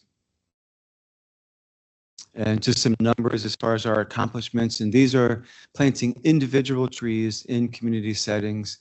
It looks like we plant a lot less than Maryland. Maryland has a development, they have a policy mechanism where if you develop and if you remove trees, you have to plant trees. And so that's something we should probably, or could think about moving forward. So that's, I think, a reason for the big chunk of trees planted in Maryland. These are some of the partners we work with. It is not a complete list. Like Jill said, there are many, many, and we can't do the work without them. And so a quick shift to land conservation. As I mentioned before, we have a goal of 20,000 acres of land conserved annually. I think you're familiar with the funding sources. We have C2P2, conserve land through direct acquisition, through easements. And a lot of the accomplishments are from state parks, forestry, and the Game Commission, and certainly need to recognize the leadership of We Conserve and many other partners. The Bay program tracks it on a cumulative basis, and we are up to more than 3.5 million acres of land conserved, land protected. And from a geographic perspective, this is what it looks like, and it does include conserved or preserved farms through the Ag Farmland Preservation Program. And so that sort of orangish color in York and Lancaster County, those are preserved farms. And while it's certainly a good news item, it's a good news, bad news story as well. And so that map is a little faint, but that map shows the acres conserved since 1991, 730,000 acres. We're averaging 23,000 acres a year, so that's good. However, based on the actual tracking of urban tree canopy and riparian forest cover, so simply forest along streams, our planting and our restoration efforts, they're not keeping up with conversions. And so these are conversions to development mostly. There is a net loss of tree canopy in urban areas, and forest along riparian areas. And then statewide, based on Forest Service estimates, we're at a net loss of about 100,000 acres a year of just forest cover. And so the restoration work is good, but room to grow for conservation. All right, and our last topic is environmental literacy. And the idea here is to educate youth and people in general about the Bay, about water quality. As Jill mentioned, include those local connections because that's what people care about. DCNR engages in the Bay program through our Bureau of State Parks. Chris Kemmerer is our lead, and there's simply a goal to enable students in the region to have environmental literacy, after high school education. Our main implementation program is conducting workshops with teachers, and there's a lot more we could say about environmental literacy. So moving on, we didn't really mention beyond 2025 much. So you could spend 2 hours on that. Right. So real quick, beyond 2025, what that means is there's a Chesapeake Bay Agreement that was signed in 2014. It was a 10-year agreement. It's expiring. And so the plan now is, what does beyond 2025 look like? So that's a process that's playing out, and we'll have more info in the future. I'll mention the Bureau of Forestry strategic plan. It signals a commitment to all of this work. Certainly, we always have questions and a need for staffing and funding. Need to sort of mention it, but it also highlights the importance of the partnership work and working with our advisory committees. On the ground, I mentioned the concerns about simply losing trees and forest canopy. We have climate and forest health impacts, of course, and maintenance. We're planting trees, we're installing infrastructure that they require maintenance as well. As far as our current sort of snapshot of funding, while it says we have $18 million, most of that's committed or will be committed in the next 2 or 3 years. And we do have Monsanto settlement funds that we're going to use to help plant trees and buffers. We anticipate that funding to be committed in the next 2 or 3 years as well. So it's good that we have sort of a flow of some sort of formula-based funding. We've received a lot of competitive grants, thanks to Teddy and her team. But because of the demand, most of it's going to be out to partners fairly soon.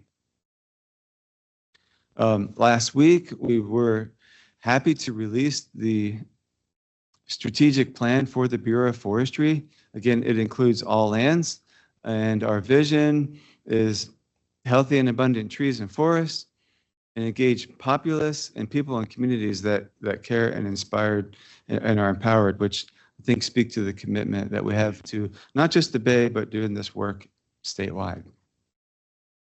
Thank you, and I think we'll turn it over to Doug.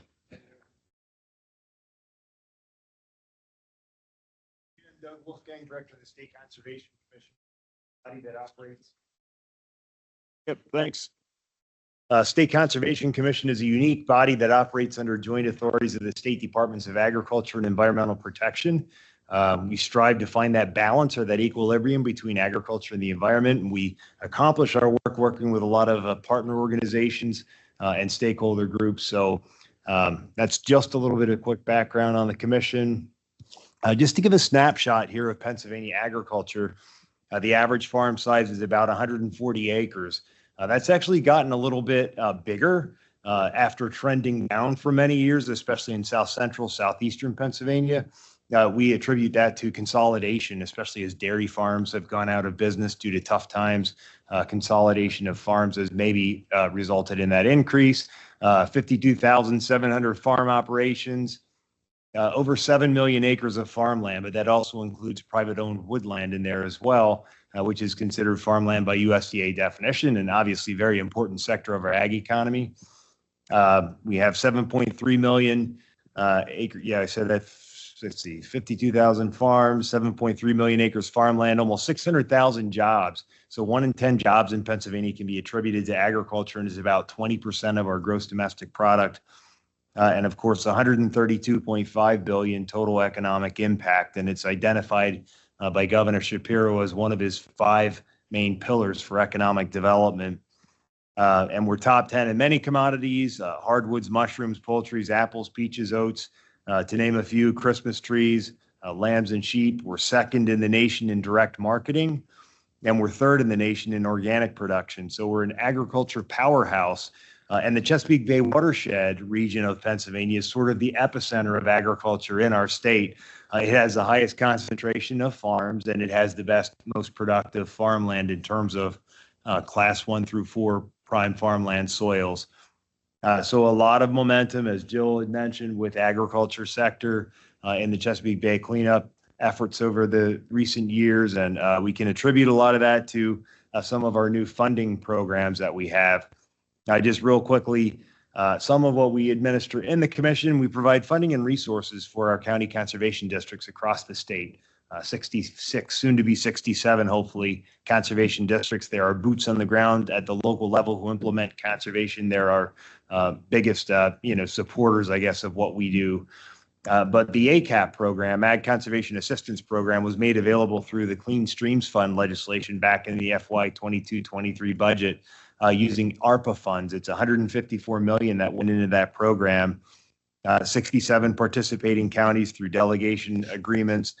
To date, over 2,000 applications have been received across the state, totaling 150 million in requests. That's in only 2 years. And of that, those numbers I gave you, there are nearly 1,300 signed contracts with farmers and 1.13 million in signed, which is obligated to those signed contracts. But practices include manure storages and concrete barnyards in terms of structural practices, but also riparian buffers, stream bank fencings, diversions, cover crop programs are also included. It's literally changing the landscape of rural Pennsylvania by making these investments in farms. Farmers by large want to do the right thing. They certainly want to improve their farm viability, and has been mentioned here several times about concern with local water quality. I think farmers care about the Chesapeake Bay, but they care really, deeply about their local water quality. And some of the practices, especially the structural ones, were cost prohibitive until we had this funding mechanism made available called ACAP. But about 70% of those funds and those practices are located in the Bay watershed. So that's about 900 signed contracts so far to implement practices. So given those stats that Jill gave about, progress in the ag sector that's modeled, I would anticipate as these practices hit the ground that we'll really see an uptick in the next 5-10 years in what that modeled progress is. But this program came about as a result of WIP 3 and as Matt mentioned, and Jill, about the local stakeholder or just involvement with stakeholder organizations. There were many ag groups at the table for those discussions. And that really has resulted then in a program that makes a lot of sense for farmers and is flexible enough for counties to administer, and is really helping to chart some progress here with water quality and agriculture. Another program we have, sort of a flagship, if you will, of the commission, is the Resource Enhancement and Protection Program, or REAP. That's a tax credit program for agricultural best management practices and for conservation tillage equipment like no-till drills and crimpers that are used for cover crops. But that's 165 million in credits issued so far since 2007, benefiting about 4,000 farmers. 75% of those investments have been made in the Chesapeake Bay watershed. We also have private sponsors like Sheets, for example, Horizon Farm Credit, Fulton Bank, who monetize that for the farmers by purchasing those credits to offset their tax liability, and then giving the farmers the opportunity to have income from that, or to offset their debt. So REAP, very strong program, very Bay influenced. The increase in credits, it went from 10 million to 13 million in credits under the Pennsylvania Farm Bill several years ago. That increase in credits was specifically to be spent in the Bay watershed. Conservation Excellence Grant Program, speaking of the Pennsylvania Farm Bill, the only state level funded farm bill in the nation. CEG is a program that predates ACAP, but designed for similar practices that we fund through ACAP for the Chesapeake Bay watershed exclusively. I think we have about 130 projects that have been funded to date with over 30 million. We've retooled or revamped that program recently to try to use it to make it different than ACAP by using it to enhance public-private partnerships. We'll put out requests for proposals. Groups like the Alliance for the Chesapeake Bay have submitted proposals, the Lancaster Farmland Trust. We're getting ready to open up a new one using EPA's most effective basin funding here shortly. We just had that action approved by the commission last week. But we'll continue to try to build those private partnerships there, and increasingly, private companies are looking to invest in sustainability and invest in their supply chains. And that's a trend that we will see, I think over time in agriculture, and we'll use that to our benefit as it relates to conservation and water quality too. Sustainable Agriculture Board, that's been around for like 30 years, that law, but we've never actually formed the board until now. We see there's really opportunity here for us to use some, again, grant money from EPA to appoint that board and award practices for what we would consider out of the box type EMPs that aren't necessarily funded through some of our other programs like ACAP and CEG. They are funded, but maybe they don't rise to the level of priority, but we see a real need there, especially to fund the small diversified farming operations when the larger conventional farms are really taking a lion's share of our other funding sources. But some of the practices, like soil health has been mentioned as a priority in the WIP 3, maximize soil cover, living roots, and biodiversity, and minimize losses to the cover, maintain it through cover crops and keep the soil covered is our basic principles of soil health. And then fund innovative practices like silvopasture, agroforestry, diverse species of cover crops, integrated pest management practices, just for example. But we're hoping that this program will take off and that we'll see it as a real opportunity to help, in the Chesapeake Bay watershed and statewide with a very intentional focus on soil health. Nutrient and odor management program, one of the first in the nation to have a program that required at the state level concentrated animal operations to have nutrient management plans. There's over 1,300 farms that have are considered a CAO and have a plan totaling 261,000 acres, but over 1,000 of those plans, or 208,000 acres, are in the Chesapeake Bay watershed exclusively. So that's been really crucial for us, and we carry out that work in partnership with Joe and her team with the manure management side and the compliance side. It's been a great partnership, and we couldn't do that work without them. But on the innovation side of nutrient management, we'll continue to see improved efficiencies there with the spreading of nutrients through the 4R: right source, right rate, right time, right place. So with improvements in technology and innovation, I think that will continue to improve over time on the nutrient management side. I'll go quickly here. I know we're getting up on time, but dirt and gravel road program, we share that with DCNR. 7 million of that goes to DCNR, and we get 28 million through the commission to distribute to county conservation districts to actually spend in municipalities. But there's over 1,000 townships across the state that have benefited from those investments in best management practices for dirt and gravel roads. Significant amounts of sediment loss through the tens of thousands of miles of linear road that we have across the state. And this program has really made significant gains there. I don't know that we've really done a great job of capturing that for purposes of what the impact is for the Bay, but I think there's opportunity for us to work on that moving forward. Ag innovation, that's a new program for us. Of course, it was a big initiative for Governor Shapiro and Secretary Redding. They parked that in the State Conservation Commission to administer, recognizing that nexus or that intersection between innovation and conservation. And Secretary Redding says often that innovation and technology will help to solve some of the issues moving forward. But this first round of projects that was open, 10 million was awarded to 88 projects across the state. The governor's proposed budget raises that to 25 million, but at least 8 of those projects included anaerobic digesters. and 3 advanced manure management technologies, including separation and aeration systems. Trying to get a handle on what those investments are in the Bay watershed so we can, report that somehow or use that to tell the story. We'll work on that with Mike Roth, who's administering that. And then finally there, I'll just go down to PACS. That's a initiative. It was a pilot program that was recommended in WIP 3. It predates COVID, but it didn't go anywhere because of COVID and because of some other challenges. Essentially what it does is it certifies farms that are meeting baseline by having an Ag E&S plan, manure management plan, conservation plan, nutrient management plan.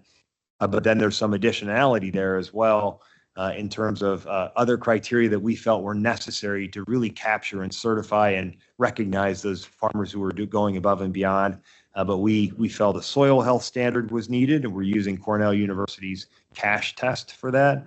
And then we're requiring a functional buffer, vegetative buffer, if there's any stream corridor on a farm as a condition of PACS.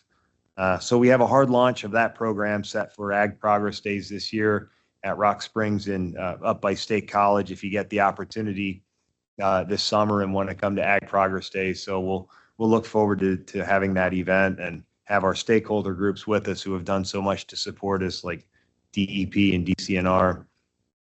I guess that's in a nutshell the programs in the commission and the Bay overlay to that. Just a heat map here of ACAP contracts. Again, ACAP is the big 154 million. Failed to mention that we have a dedicated fund now for that program of 35 million each year. That was made part of this current budget with personal income tax. But here, just give you an idea of where those investments are for ACAP so far. You'll see an overlay there, the Bay watershed, and you can see that there's significant investments being made in the Bay. So that tells a story there a bit. And just real quickly, like some of what we see as, or I would see as some of our priorities or focus areas moving forward, but just maintain the conservation momentum and partnerships. It's been really neat. I've worked in conservation for many years on the farmland preservation side. That was a very strong network, very closely related to the land and soil and water conservation network, but just so neat to see the collaboration that we have with other agencies and NGOs and this group that's all working together with a common goal. Just makes the work we do so rewarding. So just really enjoy that part of it, but maintain those strong partnerships. Looking to build like strategic partnerships with private industry is kind of one of our focal points as well, because again, as I mentioned, I think private industry will be contributing more over time with our conservation funding. Continue technical financial assistance for voluntary incentive-based conservation. I know there are challenges right now with federal funds, but there's never been a better time with our combined state federal funding through some of the programs Jill offers with, CAP funds, Growing Greener, and through our EQIP program with NRCS, and of course ACAP and CEG. Just continue the momentum with those programs, and there's a shortage of technical assistance, but we're working on that with Penn State University and NRCS by creating this new technical assistance center. Again, invest in technology and innovation. I think we're doing a great job of that, but it's something that we need to continue moving forward. Preserve farmland and forest land and open space. Matt mentioned about land conservation efforts, and we lead the nation in farmland preservation with 6,500 farms and 650,000 acres preserved through permanent easement. Again, I'm using that 70% in the Bay watershed, but about 70% of that is in the Chesapeake Bay watershed. Real need there. It's sort of that societal issue or trade-off where we have this growing population and land use change. We lose farmland in the watershed, and we feel that farmland with good conservation practices that we're really trying to focus on is better at solving the water quality issues than warehouses or large lot subdivisions. So something we'll continue to really hopefully focus on as we move forward is conserving these valuable lands. They aren't making any more land in the Bay watershed, right?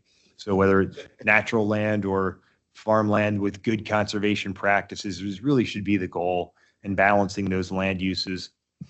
Engage new and beginning farmers. We lead the nation in farmers under the age of 35, which is really a neat stat. We have this new Ag Advisory Committee, which meets tomorrow, thanks to the hard work of so many people in this room to get that up and running, to inform Bay leadership at the highest level. But I would envision that over time, we can get younger generation of farmers there at the table with that group to help, inform on agriculture decisions as we move forward. And that bar will continue to be set higher for the next generation of farmers, I feel, with what those standards are for sustainability. Public-private partnerships, we touched on that. Consumers are demanding that food is produced in a sustainable way. It's a whole marketing tool. And I think that trend will continue to in a sustainable and ethical way.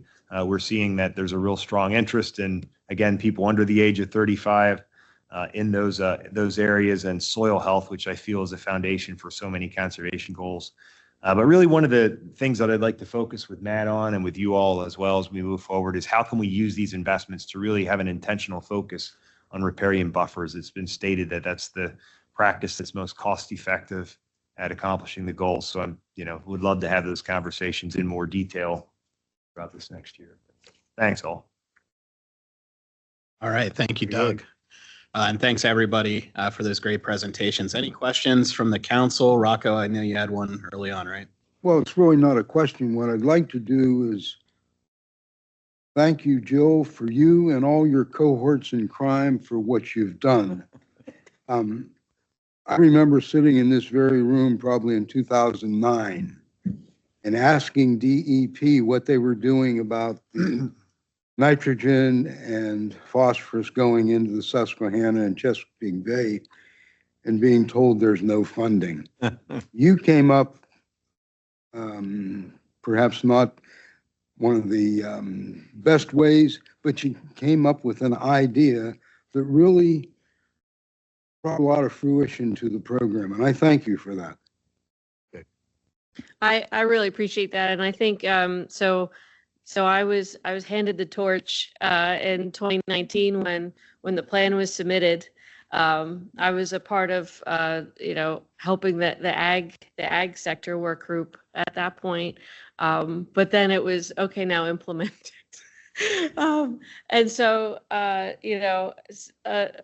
by blind faith, so much as trust in the process, that if we can demonstrate success, then that would lead to more investment, right? And that's really been kind of the target, the bullseye for myself and my team is, if we can demonstrate that what we're doing is successful, then people will want to join a winning team, and we will get funders on board, our legislative partners, and it really helps that Senator Martin, Senator Yaw are both on the Chesapeake Bay Commission, and so they both serve on that, along with some other representatives from the House. And so that they are able to hear from and work with folks in Virginia and Maryland on a quarterly basis, on a routine basis. But then we were also able to engage with them very well and very clearly. And so again, I think from that perspective, our goal, my goal was to always demonstrate success.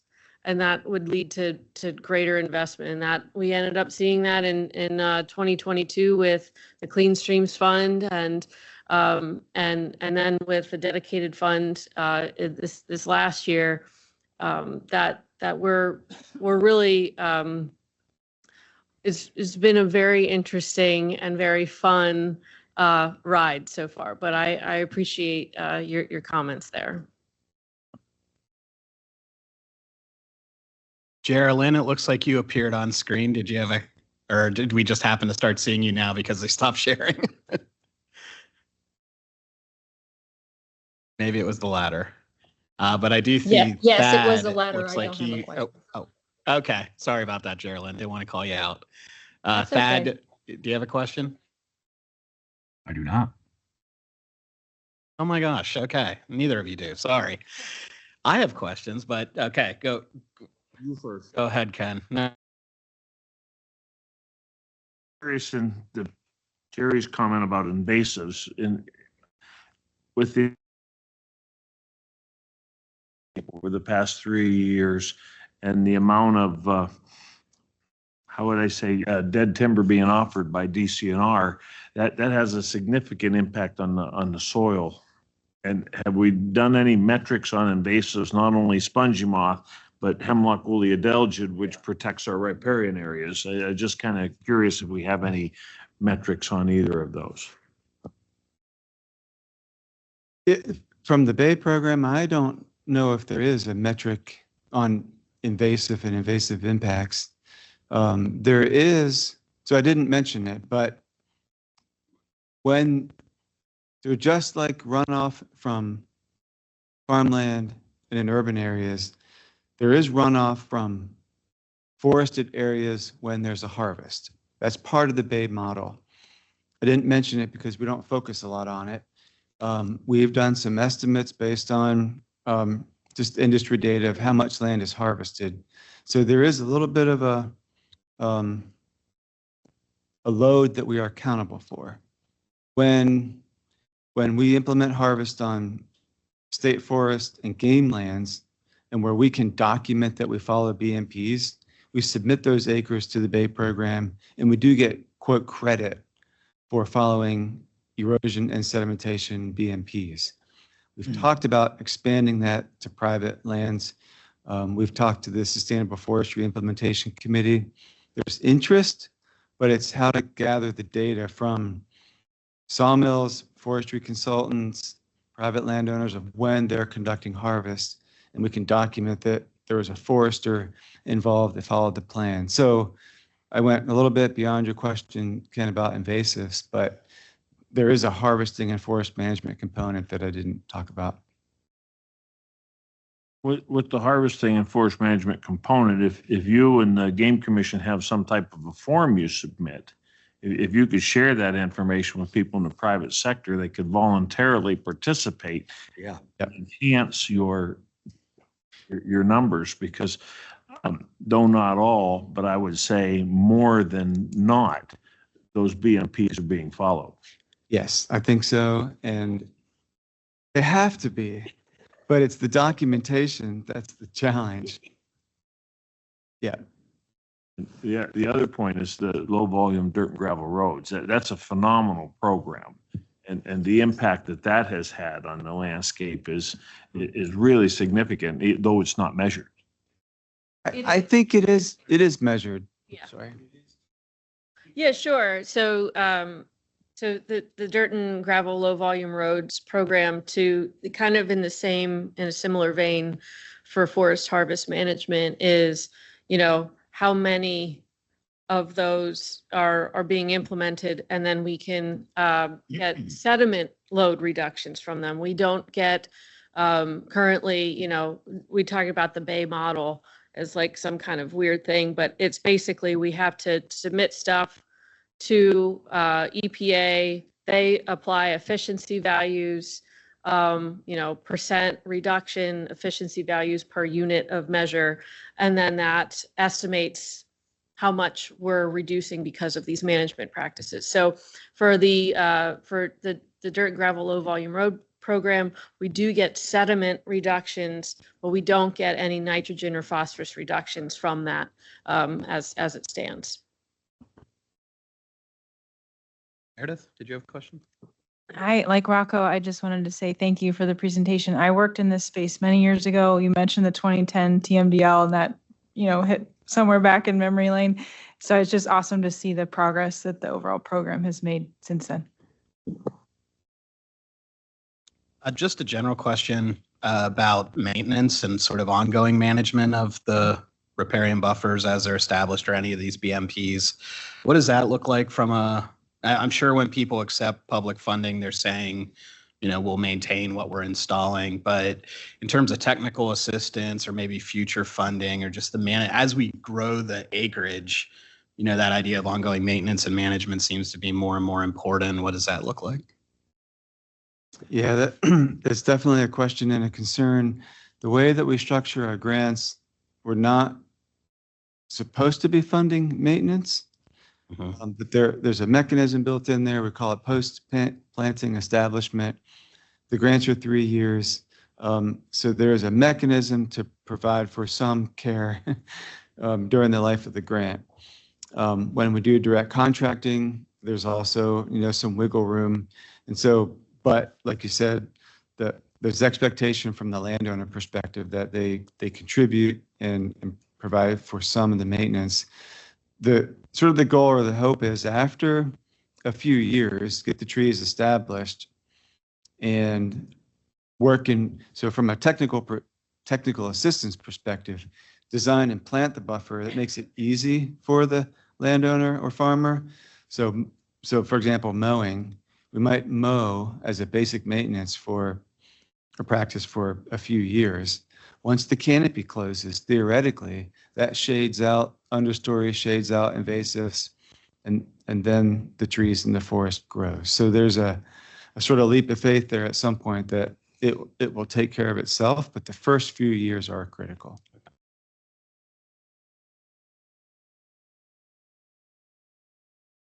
Just a comment. I think those of you who haven't checked in on Chesapeake Bay work for a while, I think you sense a real sea change in the approach. I just say I'm obviously very proud of the DCNR folks who have gotten the buffers in the ground so fast and have really done this work.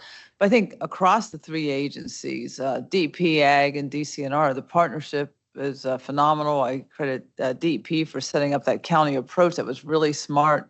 Good model for environmental endeavors, across the board. And like she said, the other states are looking at that model because it's been so successful. And, the progress in the ag side has been remarkable. The ag community has really turned a corner, and as the funding helps, but it's also, I think, a realization that, we've got to get together and really clean up Pennsylvania streams. So again, the Bay program created a framework that agencies chose to use statewide, and it's really reaping the benefits to Pennsylvanians. So I try to challenge when I hear someone say Chesapeake Bay program or Chesapeake Bay work in a negative way or grown like might have been more appropriate 10 years ago or 5 years ago. It's really a positive conservation program that's yielding benefits for everybody. So it's a plus. But we have to keep funding going, and we need some policy and funding mechanisms to really make it really fruitful for everybody. So it's a real plus. It's hard work for all these folks. Absolutely. And I just, maybe in closing, I do love that idea of a paradigm shift where you're thinking about, who benefits from this. And, first and foremost, it's in people's backyards and the watershed that they live in. But just to scale it back out to the macro level as well, in the last couple of years, I've gone to a couple convenings of the Chesapeake Gateways program, the National Park Service, which brings together real small communities spread across the whole Chesapeake Bay, including in Pennsylvania. And it's just remarkable to hear people in these communities talk about firsthand how much water quality determines their quality of life, their livelihoods. So many of these fishing and water-oriented communities along the bay and along the Susquehanna River that benefit from the work that we're doing here in Pennsylvania. So it can feel very abstract when we're talking about big numbers and huge watershed, but at the end of the day, it directly impacts people's quality of life and economic prosperity. So thank you. Okay, well, I pick up on it. Yep, Jerry, go for it. And it's another kind of economic driver. DCED and DCNR have documented that outdoor recreation, because of the attractiveness of our natural resources, is a real economic driver. In our 13-county Pennsylvania Wilds region, and I'm very involved with that, Lycoming County is the southern gateway to that. In 2022, outdoor recreation generated $4.1 billion. Statewide outdoor recreation in 2022 generated $17.1 billion. That's real numbers. Yep. Thanks, Jerry. All right. Thank you to our speakers. We really appreciate it. And in closing us out here, I know Eric's didn't have a legislative update for us today. But Nicole, were there things from your report you wanted to mention? Just really quickly, one, I'll note that we did receive word that Meredith and Jerry's appointments have been you're officially reappointed, so congratulations. And thank you again for your continued service. Just a couple of quick federal updates. We did hear a few of them throughout the meeting. DCNR is monitoring rollbacks related to the National Environmental Policy Act. The Trump administration has introduced new rules that would effectively roll back regulations adopted by the Council for Environmental Quality since 1977. Part of the rationale is that the CEQ only had authority based on an executive order established under the Carter administration. And when you, in essence, rescind that executive order, that authority no longer exists. And there has been some federal courts that have ruled in that direction as well. So the current administration is requesting agencies basically review the NEPA enabling legislation, as well as amendments that were made recently in the Fiscal Administration Act to determine how they will, in fact, manage and establish their own NEPA process. So that is something that is happening currently. As is mentioned, DCNR's federal funding has been restored. There is certainly a possibility that certain grants will receive further scrutiny in the future. We have heard from some of our partners that some grants that were approved have been put on hold and or are being reviewed, so we're monitoring that as well.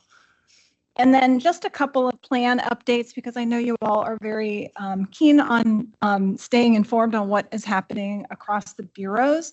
So as was mentioned, the Bureau of Forestry released their strategic plan last week. You all received a digital version of that. I have a very, very prized copy of it. This is, I think, Seth's only copy. So I'm happy to kind of pass this around. My hope is to get you your own hand personal copy. So just bear with us as those are being printed. The Bureau of Recreation is working through the PA Trails Advisory Committee to update the Pennsylvania Land and Water Trail Network Strategic Plan. This basically is worked through at the same time frame as SCORP, Statewide Comprehensive Outdoor Recreation Plan. So CONREC members had received a matrix. I think last week I sent that around. We can talk about this in our kind of private session about how we're going to respond, who wants to take some leads, but we'll obviously need some volunteers to kind of lead the process, and Ryan can certainly help in developing a response document. Good.